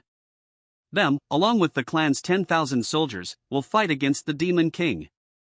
But in the end, they will be defeated and forced to become his slaves. That is how important the absolute stage personnel of B-stars and above are to the clan. And there is no way that the elder clan head isn't worried about this. The old kid agrees, saying that he understands that very well, but is concerned that he will be crushed under the weight of pure dark energy and won't be unable to grow. Chris asks him if he is not curious that with this power of his, will it only stop at strengthening the clan, or will he leap above those trials and become a being of limitless power that will rule over all? The kid laughs, saying that our Chad has a way with his words. He says that he won't regret this decision, as a dark energy forms under his legs. In a matter of seconds he gets engulfed into the pool. Waking up, he sees that he is in a forest. A voice says that his first task is to inherit the pure dark energy. Chris is confused as he tells him to survive. Behind Chris there is a hungry double-headed bear, as Chris notices its presence, telling himself that he is in a lot of danger. Using his sphere, he is observing our Chad. Auntie realizes that it is a trial and asks the clan head that throwing a 2-star child into a 4-star magic den. Hearing this, he summons another rock lizard. She apologizes to her nephew because of her words. It got harder. Old Kid says that as he continues his struggle to survive, he will come face to face with the true nature of pure dark energy. Understanding comes the fastest and deepest when one is forced onto the brink of death. He hopes that he won't get hurt badly, then sitting on a couch asks Marion if she has prepared them. She is ready with a box full of sweets. He gobbles them up, telling her that he cannot understand why he craves sweets every time he uses dark energy. This crazy guy turns off the lights and says that it is truly best to watch videos in the dark. So he is excited to watch the results of his grandson. Our Chad is facing a twin-headed bear and a rock lizard. Just one hit will end him. The lizard spits something and our Chad dodges it. This poison spit melted the tree in a second. But still, in the end, it's just a training assignment. Chris calls the clan head, asking him if he is listening. He says that there is no way the clan head would give him an assignment without an answer. Since there is no answer, Chris says that for an answer, he has to defeat a monster that is incredibly stronger than him. His auntie thinks to herself that he just wants to see him get pummeled and thrown about. Chris confidently says that it will be a piece of cake, as he gets ready to one-shot them. Welcome back, guys. This short part starts with the bear attacking our Chad. As the strike was about to land, Chris thinks that the speed and power of the attack is too strong. As he dodges the attack, he thinks to himself that there must be a pay to defeat them. From the orb they are observing our Chad, cosplaying Old Man says that he surely has talent, as he elaborates that Chris's movement is different from the others. But Marion says that no matter what, he is still a child. But they observe that our Chad has already finished the bear, which shocks them completely. Moving to our Chad, he contacts him, asking Chris how he managed to slay it so easily. He explains that this guy has high physical strength and defense, but agility and magic resistance are reduced. Thanks to this, he exploited this gap, and at the right moment he injected dark energy right into its heart. Marion is shocked because the technique he used, but before she could finish, the redhead summons himself and says that he used dark death. Then he tells the kid that it's one of the technique he liked the most. Moving to Chris after he is done with the bear, that when our Chad realizes that he didn't deal with the lizard. But it doesn't give him any time to rest and attacks Chris, but he easily dodges the attack. But since it has 2 heads, the other one spits poison which he barely dodges. This lizard has 3 hearts, until he destroys all 3 of them at the same time. It will continue to regenerate, so he has to try a different approach. Using the dark energy as rope, he entangles the lizard with it, completely binding its movement. As he uses extreme force, the entire monster gets destroyed as all 3 cores get shattered under the force. Crazy Redhead says that what our Chad used was an applied version of dark destruction. Cosplaying Old Man says that he cannot see properly, so he should move aside. As he continues to get crazy, he asks Marion if she is the one who taught him this, but she instantly denies, telling him that she has no idea. He says that it's not something one can learn, but Redhead says that then there will be no need to learn dark magic. As for the clan leader, he remains quiet. Since our Chad is done dealing with them, he gets transported back to reality. And with a fox-like smile, he says that he had to think a lot, but it was a great lesson, giving credits to the leader. To add oil to the fire, as Marion and Redhead remains quiet, he says that thanks to the Lord he was able to learn how to apply dark magic on his own. He says that arrogance is a no, but he will begin the full-scale training of dark magic. He tells the turds to get out as they follow his orders. As they leave, Marion is concerned because this kid might be too hard on our Chad. He tells Chris that before the first magic transfer, he gives a question about what he thinks about dark magic. Chris tells him directly if it is to dominate the opponent with perfect dark energy. Hearing this, he asks him what perfect darkness does he mean. But Chris is nervous as he doesn't have an answer for this. He tells Chris to take a good look as he unlocks some kind of lock. The next second, the entire place starts shaking. He says that this is the beginning of all darkness, as the entire place gets surrounded with dark energy. If he walks down the deep stairs, the 12 abyss awaits him and he should go and devour the Lord shrouded in darkness. In front of his hand a lot of energy accumulates, and a dagger made of pure energy forms. The old kid waves his dagger, feeling the attack. Our Chad thinks that it represents death and a single blow can kill him. It shatters the space behind Chris and he can't breathe properly because he remembers that it clearly cut his neck and passed by. The man explains that it is a sword of ideas that only cuts what it wants to cut. As the sword disappears he gets ready to leave, saying that he will give our Chad a month. In that time he should sharpen the black sword he just showed. As he leaves without telling him how to do it, our Chad is left confused. I don't get this, why are chapters getting smaller day by day? First thing in the morning Chris runs around the training area, then proceeds to do one-hand push-ups. Because of this intense training he is all sweaty as he takes off his shirt. His back has defined a lot. But it was all a dream since he has a long way to go, as he's still a skinny Barbie. Then he sits into a meditation pose, telling himself that he should go back to training. A pure dark energy form around his hands, it takes shapes into a dagger but it fails miserably. He is not quite satisfied since he has forgot count of how many times he has failed. Even when he manages to summon it, the most it lasts is 10 seconds. Moreover, it is nothing compared to the family head's black sword. That one was far more powerful and primal in darkness. He had said the following: climb the deep stairs and the 12 abysses will await you. Crow seeking wisdom accept it and praise it. Chris thinks that there must be a secret hidden in that incantation. Exactly 1 month after this scene, the duo Marion and cosplaying old man are coming down. He tells her that by now our Chad should have failed enough to realize his limits. He asks Marion if she is that worried about our boy. She says there must be a faster way, as he knows that there must be about 2 months left until the successor test. This cosplaying old man says that, with the purity of the dark mana he absorbed, rapid growth is impossible anyway. Even if he forces progress, he'll just hit a massive wall. So it's better to firmly build the basics. As they arrive and comes face to face with our Chad, he is extremely surprised. Because Chris had managed to manifest a dagger, as Chris tells him that he figured it was time for him to show up. As they are left shocked, Chris thanks the family head, telling him that it all because of him. That he managed to reach 3 stars faster than expected. Before he could finish, the sword disappears. Chris says that as he can see, faking it is the best he can do for now. He says that it took about a week to manifest the black sword. But to him it felt like a shell, the mysterious incantation he shared earlier. By 12 abysses, he meant the black sword must contain all attributes of mana. Hearing all this, the old man gets flabbergasted because it's the true black sword. Not only did he exceed his expectations, he even understood the full intent of the task.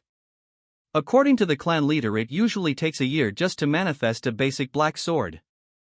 And a lifetime isn't enough to comprehend 12 mana types and awaken the true black sword. Yet our Chad did all this in under a month. He really might be the lone hope found at the end of the cursed demonic path. This emotionless turd smiles, telling our Chad to be prepared as starting tomorrow. The teachings he will give him will not be easy.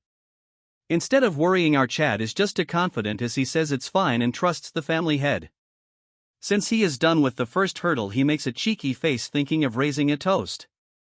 He goes to the winery acting all crazy, jumping around left and right. He thinks he deserves a lucky break and he is drinking expensive liquor that he couldn't even dream of seeing before. He thinks it's better to drink this before Marie comes and take it away. Some calls for our Chad, turning around, it's a pretty face telling our Chad that he is drinking in broad daylight like always. Our Chad wonders who this 3-star demon is. Judging by her eye color, she is not someone from the dark family. With a straight face he asks her if she knows him. Hearing this, she gets and her attendant gets shocked. She asks him what he means by this, then proceeds to get extremely angry, so much so that she slaps him with mana. Because of this, our Chad falls to the ground, and the attendant tells her to let go, since there is no need to get associated with trash like our boy. As she turns around, the old man from the exam is here taking the wine bottle. Chris is very angry, saying that she is rude all of a sudden, asking him who she is, and he says that she is Princess Marissa of the Venom clan. Hearing this, he turns into a fool because she might really be his fiancée, to be precise, his former fiancée. Chris is in a tough spot after this because he might have caused a problem. Moving to Marissa as she walks through the corridors, she is extremely pissed to the point that it clearly visible on her face. In a flashback we see a 8-year-old Marissa seen playing with ants. She thinks to herself that everyone is just going to talk to her brother, so she cannot understand why her father brought her to the dark family. As she was focusing on her ants, the busybodies tells themselves that she is an illegitimate child, saying if the Duke has lost his mind or what. Since his son is useless, they thinks that he is trying to sell his daughter off for a son-in-law. Feeling a presence, Marissa looks up to see Chris. He tells her what a kid is doing here all alone. Seeing him for the first time, she got charmed. Guess our boy got the looks. She says that she is not a kid, but Marissa, hearing this, our Chad calls her by her name. Then he proceeds to introduce himself. Hearing this, she realizes that he is the son of Count Khazar. Chris tells her to not mind what the adults have to say, and suggest her to pay them back when she grows up. At first she is taken aback, then she says that she will become the strongest demon and crush anyone that looks down on her. This even woos the original Chris as he blushes, telling her that she has ambition. As she gets shocked that the spirit of a true dark family demon. He gets up, saying that since she is going to be the strongest, he better stay on her good side. He puts his hand forward, calling her the future strongest demon lady, saying if she will give him the honor of showing him around the dark family state. Hearing this, her face turns completely red. Moving to the present, she is trying to forget all this, saying that all this in the past. Even if the engagement was arranged for the sake of peace between the two families. The future she once dreamed of that kept her awake at night. That version of her is gone now, as rumors of his bad behavior has reached her ears, as tears overflow her eyes. Then a second later she reaches the Patriarch's office as he welcomes her. She greets him and he says what is her purpose for coming here. She says that he should be aware that a relic has appeared in the neutral zone between two families. This ugly turd asks her what the Venom clan plans to do about it, since the last time they took the relic. So he asks him if he is planning to concede this time, but she says that won't do. Asking the leader if he would do the same if he were in the same position. With some grace he says that what she is looking for is a fair competition. She says that each family will send a team and whoever finds it first keeps it. But the team should be limited to 10 demons each, 3-star or lower, to prevent direct conflict between their families. She is smart as she says that if they were to suffer heavy losses, only the enemy will benefit. Especially with the current instability in the Four Kings domain. This tapping master taps his table and tells her that he accepts their terms. She is actually smart, so she doubts why he is agreeing to this so easily. He adds a condition that if the Venom clan break the agreement, then they will claim not only this relic but the one they took last time as well. She wants him to elaborate what he means, and he says things like using underhanded tricks or sabotaging their team. Since traps and ambushes are her speciality, with a serious look she tells him that it won't happen and accepts their additional condition. The turd then asks if she is personally going to lead the Venom clan's exploration team. Hearing this, she says that is the plan, as he says that he is looking forward to see the might of the famed 10,000 Venom. She greets him, saying that they will await the Dark Family's team on the day of the expedition. As she leaves, this turd remains quiet for a few seconds and then gets up, staring intensely at the chessboard. She takes the Black King and knocks down the White Queen. As the king stands tall, this malnourished turd says that for Marissa. A beautiful stage filled with screams set. 2 months have passed and the seasons have changed. And while Chris poured himself into training, many others also began to change their paths. Some grew conflicted over a love that had passed, while those who lost in competition were left behind. Meanwhile, the jealous sharpened their blades, and others began to act for the future to come. While a mysterious figure hides herself, others began to act for the future to come. Chris comes faces to face with the useless leader as he tells him to prove his worth. Taking opportunity of this, he summons his dark blade. Seeing this, his older brother's face has turned black. Seeing their expression, Chris thinks that his expression is priceless. Cosplaying old man told him to not show the actual black sword, or he might assign an even harder task for him. Telling him to act all high and mighty just because he is a genius. In the present, he is smirking, telling himself that he held back today like he was advised. But he is looking forward to see their shocked faces later on. The turd says that he will admit out Chad's achievements and assign him the second test. They will soon be dispatching demons to search for a relic that appeared in the neutral zone. Since the Venom clan is also participating, if he were to achieve merit there, he will acknowledge him as heir. Chris is surprised because it sounds a little too easy, so he asks him if he is doing this alone. He says that he will be joining the unit led by the second Princess Jupian. As this turd says that this mission was Roin's mission. As he is arrogant, he says that it is an opportunity beyond his standing, so he will treat it as an honor. Chris with a serious look says he will follow his orders. As he leaves, his turd brother asks his father that he is worried our Chad will earn more merit again. But he gets stopped as this turd tells him not be anxious since everything is going according to plan, telling him to be ready when the moment comes. As Chris comes out, he thinks to himself that he had expected to be sent to a life-threatening mission. But he has a bad feeling about this. As he recalls his word, he wonders what happened to the original Roin in the original timeline. Originally the one to be named successor this time wasn't Christian but Roin, but he never heard about him during the Great War. In the past, Chris was forced by his fox waifu to rush and pet her continuously. If he stops, he won't be telling her something, so he is forced to follow her wishes. She says that it was about the demon amulet incident, a relic conflict between the Dark family and the Venom family. It was an incident not widely known to the outside world. Even though the Dark family's squad was wiped out during the relic expedition, the Venom clan has suffered losses too, yet for some reason both sides kept it quiet. What matters is that this incident became the seed of disaster. She tells Chris that Nordian dies by the hand of his Somarquis Rangham.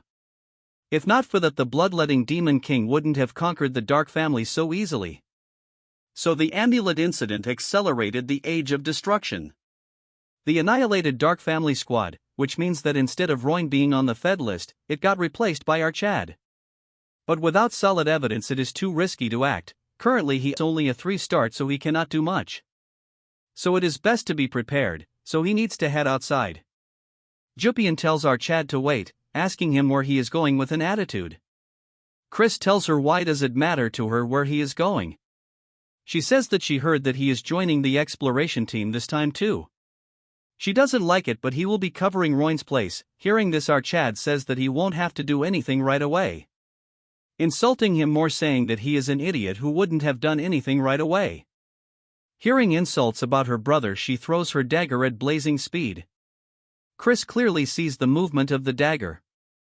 With grace, he dodges the attack without even blinking. Seeing the graceful movement, she gets shocked. Chris says that was enough of a greeting. He says that since they cannot stand each other, so they should keep away from each other's sight. Without giving her a chance to speak, he says that he has matters to attend. As she takes back her blade, she is pissed because he managed to follow the movement with his eyes, yet he didn't dodge. He knew that she knew it on purpose, as she thinks that he might be more dangerous than she has thought. Since Chris has nothing to do, he roams around the city. He grabs himself a beer and chugs it down in a go. But before he could do it, the innkeeper moves it away from his mouth. He then goes to the gambling table and wins a lot of money. This pauper proceeds to run around with so many sticks of meat that the kid beside him gets depressed. Chris says that it has been long since he has a break and he can live his life just lazing around. As he continues to devour meat, he thinks some shop he is looking for must be around. But he will need to get rid of the pest following him first. He thinks it's a pain since they look like the people sent by that turd. All of a sudden a mysterious figure grabs onto, telling him to keep quiet. He look at him to see a very pretty girl. Chris asks her who he is, and instead of answering this, she says that there is someone tailing her, but her men took care of them. Chris wonders how it can be reassuring as she gagged him and dragged him here. He asks her who she is, and she says something like the Four Kings Dominion. Hearing this, Chris gets shocked. She says that she is someone trying to stop the unrest spreading in the Dominion. They should move somewhere else, as she asks him if he will join her. Chris keeps quiet for a second, then proceeds to tell her to lead the way. As they go deep into the alleys, Chris asks her just far are they going to go. She continues her story, saying that the demons in the king's domain are disappearing without a trace. Even in the safe zones in the city are being destroyed day by day. As Chris should be aware that the Dominion is plagued by the conflict between 3 families. It a place ruled by feet, and the family head couldn't care less about the lives of ordinary demons. That's why she has concluded that purging the criminal forces will require help from multiple families. But she cannot expect help empty-handed, so she will give information that could calm the storm in the Dark family. She says that Marquis Rangham is colluding with a high-ranking member of the Venom clan, and their goal is to assassinate Princess Marissa of the Venom clan. Hearing this, Chris gets shocked and nervous since they are not only targeting him but even Marissa. He cannot understand why they are trying to do this. If both families lose their core figures, the instigators in the Dominion will grow even bolder. Eventually, the balance among the 12 demon clans will collapse, bringing greater tragedy. That's why she wants to ask him to prepare thoroughly for this expedition.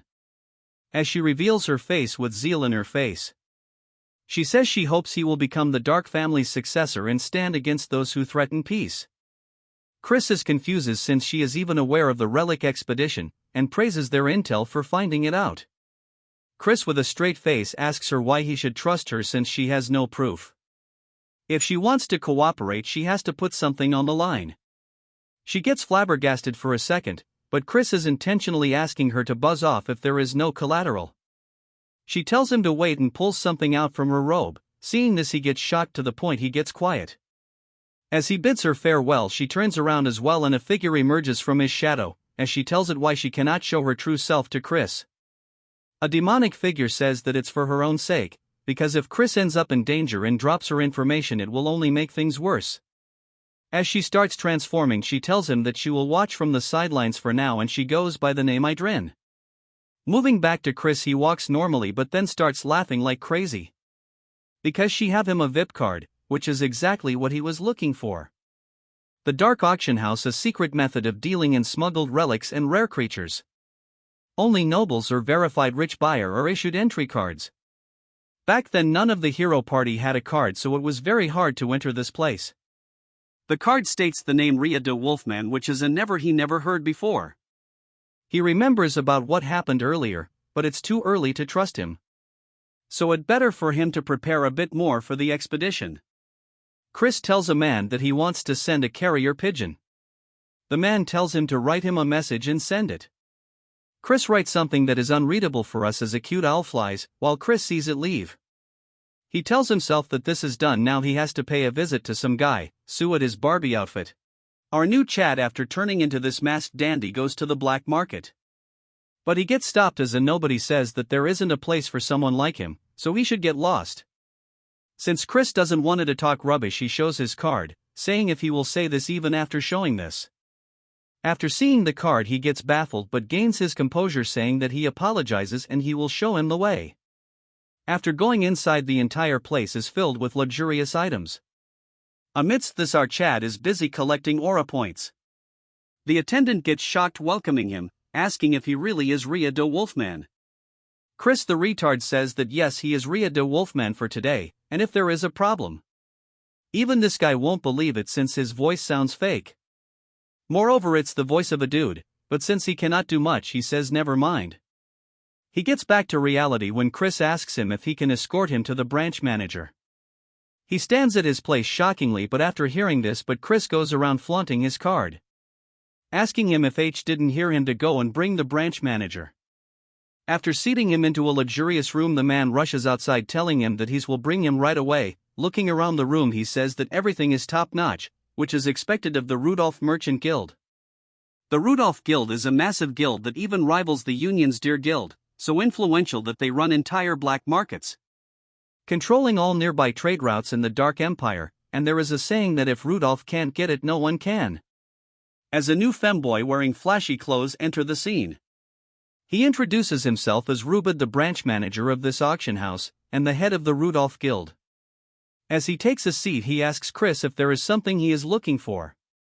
Our Chad takes off his mask, and tells him to bring Rowena to him. Hearing this, he gets surprised. Then asks him what he means. Hearing this, Chris asks him if Ed doesn't know Rowena. Acting like a fool, he says that she is the guild master of the Deer Guild. But even they cannot summon a guild master of the Union on demand. Chris makes a villainous face, telling him that can't be right, since she is standing right here. Hearing these words, this femboy has gone dead silent. Then tries to act dumb, asking Chris what he is talking about. But he gets hit on the spot as Chris says the relic must be working too well. Then says that they will be seeing each other often, so he better drop the act. Since he has no other way, he takes of the relic, and instantly his body starts glowing, and this femboy herself is Rowena. She asks him how he knows about this, and Chris continues to smile like a psycho. In his past life he messed up a lot and she took his money. But last year he paid her back several times over. In the present he says that she should be ashamed to use such trash relic as the head of the Rudolph Guild. And this disguise is sloopy at best. Hearing Chris's words, she thinks it should be like this. In reality this pauper is bluffing since he cannot see through the relic's effects. Then Chris proceeds to roast her, saying that her face might be too big to cover it properly. This offends her, saying it's not okay, just look at her face. She tells him he is not good either since he is not Rhea de Wolfman either. And he has been getting a bit of a reputation in the Dark Empire lately. There's lots of talk about your refined style and whatnot, but judging by this behavior, you're not quite there yet. Using a stolen identity to enter a members-only business. He cannot have complaints if she kick him out. Chris gets pissed, telling her who is threatening who, as he asks her why he should spread rumors about how a union's rat is doing business in the Dark Empire. Hearing this, she has no choice, so he asks him what is it that he wants from her. After a while this Mario gets out like he has achieved something. In reality he has sucked little Shoddy dry. Chris thinks he has gotten just enough from her. She thinks it was straight up blackmail, but Chris says it will save the world, so Shu should be grateful. Of course this won't drastically boost their power. But among them Random's plan, we might be able to counter a couple them. In some other place some turds are practicing. As Chris was walking away, the busybody stops him, saying what he is doing, wandering off too. They are deploying in 2 days, so he should come join training. Chris says he has goofed up all day and now he is tired. And he plans to be as useless as Roin, so why should he bother training? As he bids them farewell, the redhead becomes pissed, but since this girl is smart she tell him to leave Chris be. As if he can do anything to our Chad, look at his face. As she tells him he is not worth the opportunity, but in her mind she wonder why he doesn't want to earn merit. It will be his loss, but she cannot understand why he is acting stupid. This part starts with Chris as he is with, and these two are currently staring at some plants. She asks our Chad what he will do with these, and Chris tells her that it is none of his business, all while he stares at the herbs. Then she drops a wooden case and opening it reveals an elegant looking fan, telling Chris he is not really in a position to be picky these days. As Reyna was about to take her leave, she tells Chris that she is not aware of what he is plotting, but her identity will stay secret. Chris tells her that he will see her soon. Hearing this he says that she would rather not see him again. With a cold tone he calls Reyna by both her names and says that a war might break down. Hearing this she instantly turns around, as Chris says that she is someone who travels between the Union and the Dark Empire. So she should be aware of how unstable the situation is, and if a war was to break out the routes will close. And she will have to cut of either the Union or the Empire, which means her profit will be cut in half. She says what he is saying is a leap of faith and not some children's game. But Chris's words instantly shuts her off, telling her that considering the rumors out of the Dominion lately it's not total nonsense. She thinks to herself that it is true and that the atmosphere hasn't been great lately, and there are a lot of families pushing for war with Union. As she goes through a letter which states that the Dark Clan is planning to start a war with the Union. She moves on to Chris, telling him why he is telling him all this.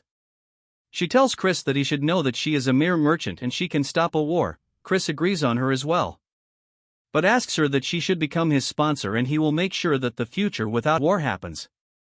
She gets even more confused as she tells him how he will go around this. Chris says that she should know that for the Dominion to wage war, they have to pass through the Southern Magic Nation, where the Dark family resides, but if he were to become the heir this time and prepare for war, they must avoid the worst, and that's her only chance to keep her revenue from being halved.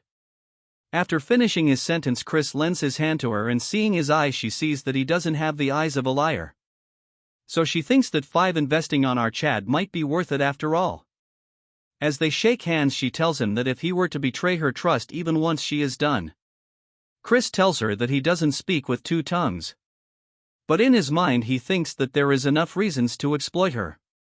He tells her to take care, calling her a money grub, in the evening Chris is busy turning the herbs into something. He says that even a high-ranking Venom clan figure is involved, so he better make antidote. It's been a while since he made one, so he wonders if he still has his skills. As he continues to boils the herbs into a special stove. In a flashback we move to the noble house of medicine, where Chris is learning how to make medicine. But he is failing at it when a sick person tells her to fan it harder. She goes by the name Ella and she is 26th head of the medicine clan. She tells Chris some herbs only draw out their effects over strong flames. He tells her not to nag him and lie down. The first time he met her was on the battlefield during the First Great War. Though she was young, she has no choice but to enter the battlefield. Because the bloodletting Demon King had annihilated her clan. As the noble house of medicine was the best among the Union's 7 great houses in healing art, they were an eyesore to the Demon King. And even she couldn't escape the Demon King's blade. Moving to Chris making medicine as she observes him, saying that no matter how she looks at it, he is one strange guy. He managed to recreate the clan's elixir with just a rough explanation. She is sad that she met him this late and at such a time. He mocks her, saying that it is a so-called noble house for being saint, even the head is frail and sickly. She coughs, saying that the only reason she is alive after the Demon King's attack is all thanks to her medicine. As cough led to her bleeding, she says that she can't be lying around like this. In this hellish world there is not end to those writhing in pain. As Chris turns around, she tells him that it is tragic that the house of the medicine ends here. Hearing her words, he looks the other way, telling her to not cling onto the past and focus on recovering. Hearing this, she smiles and then looks through a pile of books, telling Chris that the book contains their clan's secret. Only a portion of it survived the war, but he should accept it. As her coughing intensifies, Chris tells her to get some rest. She grabs onto his hand and tells him Chris to save those who suffer in her place. If he can do that, she can close her eyes in peace. Hearing this, Chris remains quiet, then tells her only if she will allow him to call her master. Hearing this, she smiles and then says that calling someone like her, who can't even teach properly, guess she managed to choose the right disciple after all. As Chris cosplays into a medical saint, he is crowned as the 27th head of the noble medicine clan. He thinks to himself that because the books were damaged, he couldn't master the clan's secret techniques completely. But he roamed around the battlefield to keep her promise, and because of that he was known as the saint of the battlefield. As he manages to make the pellet, he calls for his master, saying that he is probably living well somewhere, and even in this life he will keep the promise he made to her. As an eagle soars into the sky, we move Chris's original house. And his father has gotten a letter from Out Chad, as he is aware that according to her sister he obtained the Dark Core, just like him. As he tries to read the letter. As he reads the letter, he instantly gets serious, telling his attendant that he will need to make some preparation for his son. This part starts at the Baskin Mountain, which is the border ID the Dark Clan and Venom Clan. The so-called team leader tells her team to move in teams of 2 as they all agree to her orders. There is an exception. Our Chad tells her that he will go alone. She says at the pace of a snail. When does she expect them to finish searching this place? The Venom Clan already searched through this place, and they will probably beat them up to it again. She tells Chris that this is a zone where a class 4 or higher demonic beast appears, so he should not expect rescue if he is in trouble. Chris instead tells her to not drag them all down herself, so he takes out an antidote that counters the Venom Clan's poisons. She tells him that she doesn't need it since she has already taken her ones. Chris tells her that compared to those cheap ones, his is far better. So she should take it even if she thinks he is bluffing. As he eats 2 in front of herself, he tells her to suit herself, pissing her. That's when Marissa enters the scene, telling them if an internal strife is already brewing. Seeing her come, this turd call her a slowpoke. With a straight face, she tells her that she has arrived exactly on time, and she is just impatient. Them taunts her, saying that she should praise her for not cheating by scouting ahead. She tells her that she should have received the rules, that there is no setting traps or ambushing others during the exploration. Hearing this, Marja tells her that she should watch her tone. In response, she says they are enemies, so there is no reason for them to speak formally. Marissa gets close to her, saying that there is no need for all this. She orders all the Dark members to move out. As for Marissa, she tells them to start exploration and check their commuters before proceeding. Chris drops something and tells them that he is taking his leave. Eve gets shocked when she sees that Chris ditched his commuter and left. Our Chad roams around the place hunting monster. In his past life he roamed the demon lands endlessly, so now he can distinguish beast habits with his eyes closed. For class 4 beasts he will need to go much deeper in. That's when he think if her third cousin was worried about him. But he denies, saying that she seems like someone who wouldn't bleed even if stabbed. Besides that, he thinks that the Marquis schemes have already begun, yet it seems like there aren't any assassins lurking yet.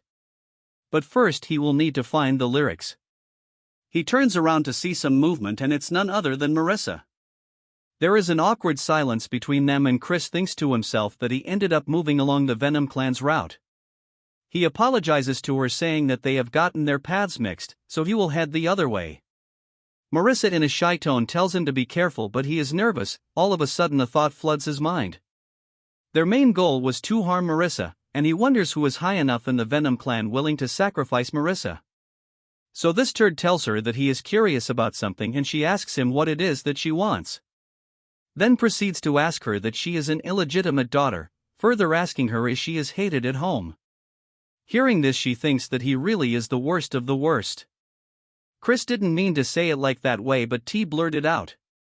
Even in his past life he was not treated as a person at home, so he definitely crossed the line. He tells her if she sounded rude he apologizes, but something grazes him. He gets shocked when he sees her attack, as she tells him to apologize properly while tears drips from her eyes. Chris is shocked by her reaction, and according to how mad she has gotten, it doesn't seem like a family feud, so he needs to find the one behind this scheme to learn their real motive. But until then she is going to remain in danger, even if she joins the Venom clan expeditions, so it's unclear if she will survive. For now, until reinforcements arrive, all they have to do is just buy time. Chris tells her that she is breaking the rules right now. She cannot understand what he means, and Chris says even the tree proves it. She struck first, which means the Dark Clan gets to keep the lyric. She disagrees, saying that for insulting her family and considering the disgrace she has to endure because of the broken engagement. As she takes out more bottles of poison, she says that it is self-defense. She throws multiple bottles towards him, causing Chris to fall to the ground. As the poison floods his entire body, she asks him how her blue bloom is reacting. She says that with one signal she can make it explode and all poison will rush through his veins. So he should apologizes to her right now. She throws in a few more bottles and it becomes foggy, yet a hand summons itself. As our Riz god grabs onto her and looks her right in the eye, saying that he surely cannot do that. As a blue aura radiates from Chris, he grabs onto her and tells Marissa that they don't call her the little Venom witch for nothing. As she is still surprised, he tells her that he heard that it hurts like hell when it's detoxified. As she pulls away her hand, she tells him it is not possible because only she has the antidote for this poison. Chris says that if she has heard of the Divine Healer clan, taking inspiration from them, and whipped something up himself. As he was trying to name his pill, she asks Chris what she is even saying.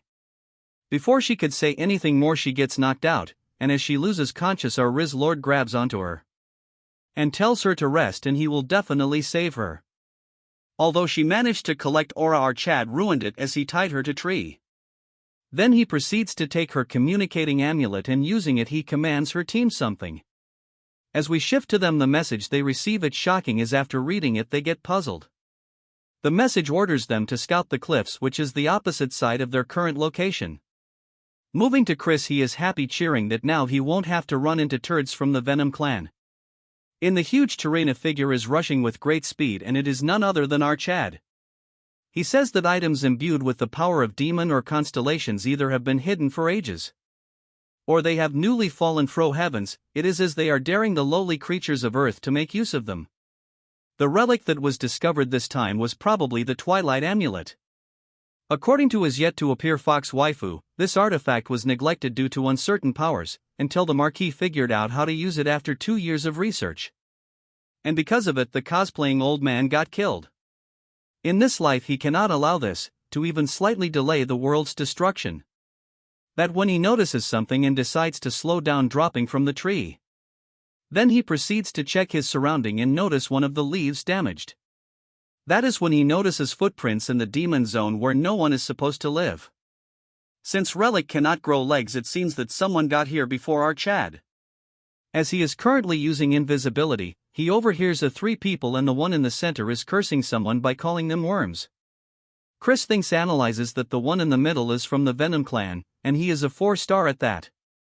As for the women, she is maybe around 5-star. The mysterious man on the other hand doesn't have Venom clan energy, moreover all his core's murky. This new turd curses Marissa, saying that she is behind all this trouble, and it would be better if she just dropped dead. Judging from how he talks, it is probably a direct heir of the Venom clan. And all this is probably about the succession war, as the rogue turd says if he should wipe all the pest, in this case he means all participants. The so-called heir says that it would be better since they agreed to hand over the relic. As one of them wonders what might be in the box, the kid says that it's none of their business since it will go to Marquis Langham. And all they have to do is to take care of Marissa, so he commands them to take her care of the ants and they follow his commands, leaving the scene immediately. Chris realizes that now only the dumbest looking is left, and he could probably take him head-on since he is a 4-star, but there is no need to go through trouble. As Chris tries to figure out a way to steal the relic without causing a ruckus. That when he spots some monkey and gives off a wicked smile. As the turd was yawning, a huge load of turd floods his head. That when he realizes that he has been hit by actual turd, and all this is done by the group of monkey. In reality, Chris used his dark energy to influence them, causing them to fight each other. As they both monkeys are busy fighting, Chris takes the opportunity to grab the box, but since he is not normal, he plans out a prank. He takes out a unique pendant, and never though he would use it, as it is a summoning stone he got gifted that can store beasts up to grade 4. As he uses the artifact, a small spatial rift forms, and putting his hand inside it he takes out another box that looks the same. But funny enough, he tweaked the second hand box Luna gave him and turned it brand new. Then without any remorse he swaps the boxes and proceeds to see what is the artifact that he actually got. But he gets shocked the second he sees that it is the Twilight Amulet. After some time Marissa gains consciousness, and seeing herself tied she wonders just what is going on. That's when she remembers that she had encountered our Chad. Just remembering about this, she gets mad, then she goes on to acting like a kid. Because not only did he apologize and now he pulls this crap on her. Then she continues to blabber how he could do this and if she is a joke to her. That when a voice grabs her attention, and it was specifically looking for her. It was none other than Melon, asking her if she really is the princess of the Venom clan. Seeing her, Marissa asks who she really is, then the scene shifts to another place, where Jupian looks at the antidote she has brought. Seeing her actions, one of the guard asks why she gave another pill to Chris.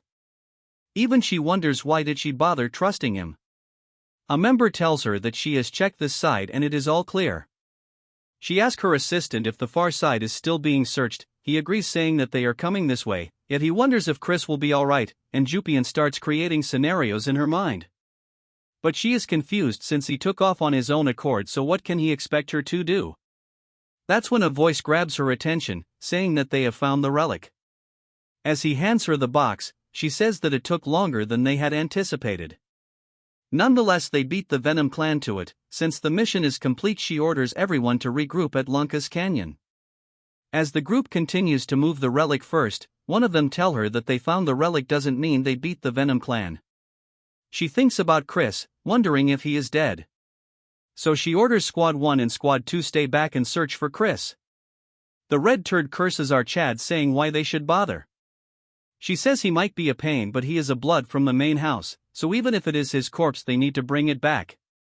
As they were about to commence, a huge explosion occurs in one of the mountains. Moreover, the ones behind them also come down simultaneously. One of them wonders what is happening as all of them have been blocked. Jupian tells everyone to stay alert since they are currently under attack. That's when blue flowers cover their body. From above, some cloaked figures keep an eye on them. As they collapse on the ground, the figure says that is over, since she used the blue flower, which is Marissa's ultimate poison. She stole it from her lab, so no one other than her will be suspected. As she gets down, she thinks that although it is risky to do this near the Dark Clan's outpost, she wants to wipe them all, of which is the best option. The next part is to plant the relic in Marissa's lab since she is done here. All of a sudden a dagger flies towards her with immense speed, which she dodges easily. Then she takes out a poison-laced weapon, saying that she has no choice but to kill her. And even mocks Jupian that even if she was healthy she was not much of a challenge. Jupian tells herself that this turd is at least a 5-star demon. And she cannot believe that Marissa would stab them in their back like this. The rogue turd says that she will end this fast and charges towards her. But she has to move aside at the last moment because of needles aimed towards her. It's Marissa that stopped her, accompanied by Melon. She cannot understand how she got here, since she ordered her mole to guide her to the canyons. Looking at Melon, she is nervous because she is the vice-captain of the Black Swamps Knights. Melon praises Marissa, saying that she was pretty fast. Hearing this, she tells him to keep quiet since they are not close. Then she confronts the veiled woman, telling her that she has guts to try and frame her. She asks her to reveal herself, and all she replies is to tell her to know her place. Waving her hand, she summons her back up, and Melon says that currently they have 2 3-star and 1 5-star, which clearly outnumber the. Jupian comes to the conclusion that whoever did this knew the expedition lacked high-level fighters. At this rate, all of them will end up dying. From the top of the cliff, a voice tells them that seeing them here is a crazy coincidence. Looking carefully, Jupian and Marissa are both shocked because it's Chris, who is making a face as if everything is going their way. Chris comes to the conclusion that from how things are now, they must have really missed him. Jupian bluntly disagrees, and Marissa says that they need to talk later.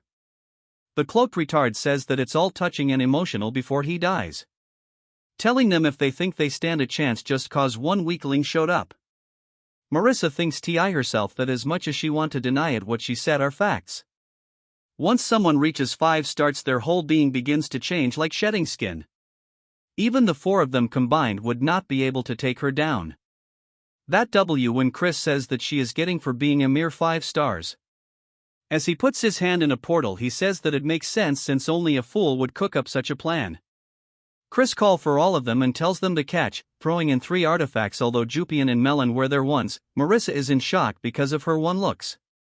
Seeing the look on her face, Chris asks her if she doesn't want them, and from her face it's clear she doesn't want it. But she gets shocked when she sees Jupian going crazy because she is overflowing with mana. She barks about how she feels overpowered and whatnot, but Chris thinks that he didn't hand something very scary though. Melon got the best among them, but to trigger her one is different. As we move to a flashback, we see that Chris sent a note just for her. It states that there are people targeting the expedition, so he has prepared a relic for her. And even orders her to help Marissa and her team along with the activation method required to activate her relic. One of them asks where he even found this stuff, and he says that he has a sucker finger wrapped around his finger. He says that he needs to run now. Hearing this, Melon says that Chris has promised they will duel later once this is over. Chris agrees, then tells them not to die, bidding them goodbye.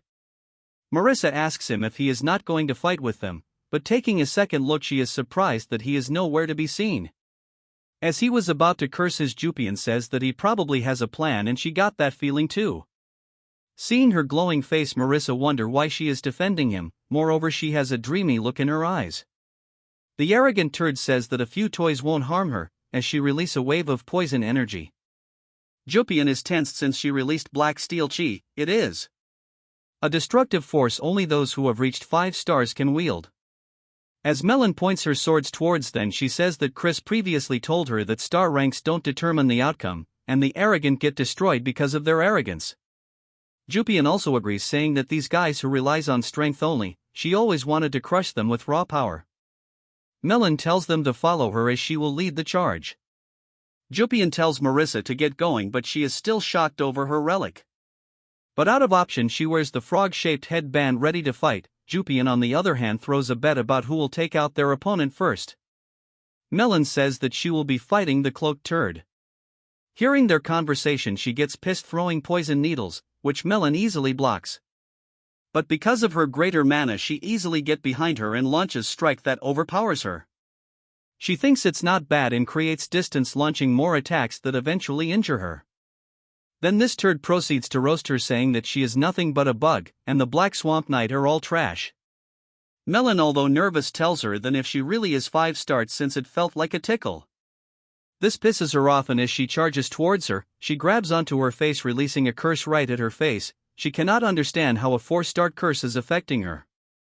Melon says that the artifact doesn't only boost her strength but also amplifies curse power with her blood. As she is frozen in place, she realizes that Melon took the hit on purpose. Before she gets any more screen time, Melon finishes her off, seeing her fall, her subordinates look towards her. In that short time, Jupian has subdued her opponent as well. Moving to some other place, our troll is calling for the other 5 stars, saying if he is planning a sneak attack or something. Then taunts him, but saying if he's scared of him. Hearing this, the figure comes out and Chris is happy to finally get a sight of him. Chris confronts the turd, saying that he has been wondering for a while why his core is murky. Since it doesn't seem like he is from the Venom clan, there has to be another purpose for him to be here. Chris picks up a stone and aiming towards the masked turd he throws it. With extreme speed it grazes him. Before he could look, more of the stones were thrown towards him, which he dodges, but one of them manages to hit his mask. Chris says that when he tensed up, his right shoulders lifts, and when he is distracted his field of vision narrows. He says that it is not a great habit, so he should fix it, calling him Brother Esht. Since he got caught, he opened his mask and reveals himself. In a flashback we see that his father telling him that the Venom clan will take care of Jupian and Marissa, but if Chris slips away he will have tracked him down himself, since no one can be allowed to survive this mission. But it didn't go as expected, as Jupian's unit didn't get wiped out and even Melon joined in. Thanks to that, wiping them has become an uncertainty. If he were to kill Chris in this situation, someone might start digging into it. Since he was not at the estate and he won't be able to avoid suspicions, which means even his father will get dragged onto this. Chris asks him why he is quiet and if he is scared on something. But instead of responding, he uses his dark demonic energy to manifest a sword, making Chris break a sweat. As he launches a strike, Chris cut the attack with one of his own. That's when multiple of Esht are attacking him. Chris is surprised he made clones with his demonic energy, praising him that he didn't become a young lord by luck. Chris barely manages to hold them off when Esht is charging towards him. Chris thinks he might be using an illusion to land a sneak attack, and Chris knew something like this would happen. As Chris charged towards him, but as they exchange blows, Chris is baffled that even this was an illusion. Behind his back, the real turd is ready to land a significant strike. As the attack lands, it clouds the entire area because of the rubble. As he cuts our Chad, the entire struck area has been split in half. But hearing our Chad voice, he gets surprised, but looking at our Chad, he is in a loss of words since Chris summoned the true black sword. Using it, Chris launches a simple attack, but it was so strong that Esht used 3 layers of dark energy. Yet it cracked down, seriously injuring him. On the ground, he is pissed by the fact that he is being humiliated by a brat from the Branch family. Chris tells him to accept defeat quietly, and then he will keep all of this to himself. And he will keep the incident to himself, as the Marquis would be troubled, and fighting among families is not the best idea. Hearing this, he gets surprised, then he realizes that Chris was aware of the entire plan, so he must kill him to prevent this, but it is not possible. So he will have no choice but to try another time. Esht acting thanks Chris for saving his reputation, but as they hold hands, Chris's grip tightens, and he realizes it's a clash of demonic energies. Before he could try anything using his superior demonic energy, he crushes his core, seriously injuring him, telling him that it was fake. Since Chris is done playing with this toy, he runs towards his party, saying he used more time than he had thought. He wonders that they have been fighting for a while. That's when a voice calls for his name. It's our 3 JoJo waifus coming towards him. Just look at their faces. Seeing their reaction, Chris has turned into twerp. Chris tells them to not come any closer since it's overwhelming. Hearing this, Marissa shouts, saying that it because of the artifact he gave her. Melon says that they have completed his orders. Hearing this, he asks her what they happened to the poison masters. She says that they died and turned into ash shortly after, so there probably is no evidence left behind. Marissa had something to say, but she decides to keep quiet. Jupian speaks, telling Chris where he came from, and Chris says that he was just scouting around. Then lies that a noble like him should not join battles anyway. So Marissa says why she would come back injured then. She asks him if there were more traitors from the Venom clan. Hearing this, he gets taken aback, avoiding the question, telling him to retreat already. Chris thinks to himself that he took care if UT a bit farther on purpose. By now all of them should have come to their sense and run off, or their subordinates came to retrieve them. He really meant it when he said he would keep quiet about this, since making a big deal would only provoke the Marquis. He has the stolen insignia of the constellation along with 3 survivors. Which is more than enough. After a week, Chris is lying on his table full of food, and because of what had happened, the Venom clan was at fault and got into a tight spot. It was settled with mutual agreement. The main reason it ended that way is because they knew he was aware of Ashid and Marquis Langham's involvement. This, however, is still better than his past life where everyone got slaughtered. And Duke Wham didn't have to hand over the demon's amulet to Marquis Langham either. Melon returned to the Dark Clan side as soon as she left the canyon. Marissa promised to stay silent about Melon's involvement and left. Moving to the present, and Marissa is here trying to feed our Chad, yet Chris denies, saying his whole body is aching. She says hearing him in pain hurts her heart. She then daydreams saying that no matter what happens she will feed him and even dress him up, just hearing he creeps out saying that her heart beating a while ago. She goes crazy saying that it is not possible since whenever he sees him, her heart beats fiercely. And to prove it she vibrates her whole body. Then she gets a whole spoon trying to feed this adult child, but he wants to eat alone. But she just won't understand anything and shoves it into his face, saying that he needs a balanced diet to remain healthy. Jupian is sitting across not saying a word while Maria says that this food is filled with her love. Since she remains quiet, Chris asks her just how long she plans on visiting, since she herself is into recovered. She says she will leave once she is done monitoring his condition a bit more. She turns red saying that she is the one that is on charge. Maria says that this will give him indigestion, then goes full Karen saying she has a lot of guts flirting with him. Then she tries to scare her away saying if she should bring him something to drink, offering her some blood juice, but she says that she doesn't like it and prefers if scallops juice. Hearing this she gets sad because it is not her field of expertise. As she continues to stare at him, and if she has something to do. She says that she hates him and will crush him one day. Hearing this he makes faces saying that he affirms him get ahead. But she gets all red thanking him for saving her. This shock our Chad. So he tells her to repeat herself since he couldn't hear anything. This pisses her off as she says that it's fine if he didn't, she just acknowledged what he did. With a serious tone she says that his smile will fade, since the Marquis has promised, so he will officially named a noble son soon. Once he becomes one things will be different. What she means is that he better be prepared. Even Chris knows it, that until now he was not worth trampling, but the moment he becomes the heir they will all come after him. Once Ashid recovers his core he will come back, and so will the first princess who is hiding a secret. The youngest and the third son, the berserker, and even the mad prince will be after him, so it won't be like before. And he also wonders if Jupian would be part of that. Then she asks Chris if she is that pretty. Hearing this he doesn't know where she got it from out of nowhere. Since he won't reply she says that she will take her leave. As she leaves, he breathes a sigh of relief saying that he needs to relax and have bite. When another voice bother him, but it is none other than our waifu Marissa.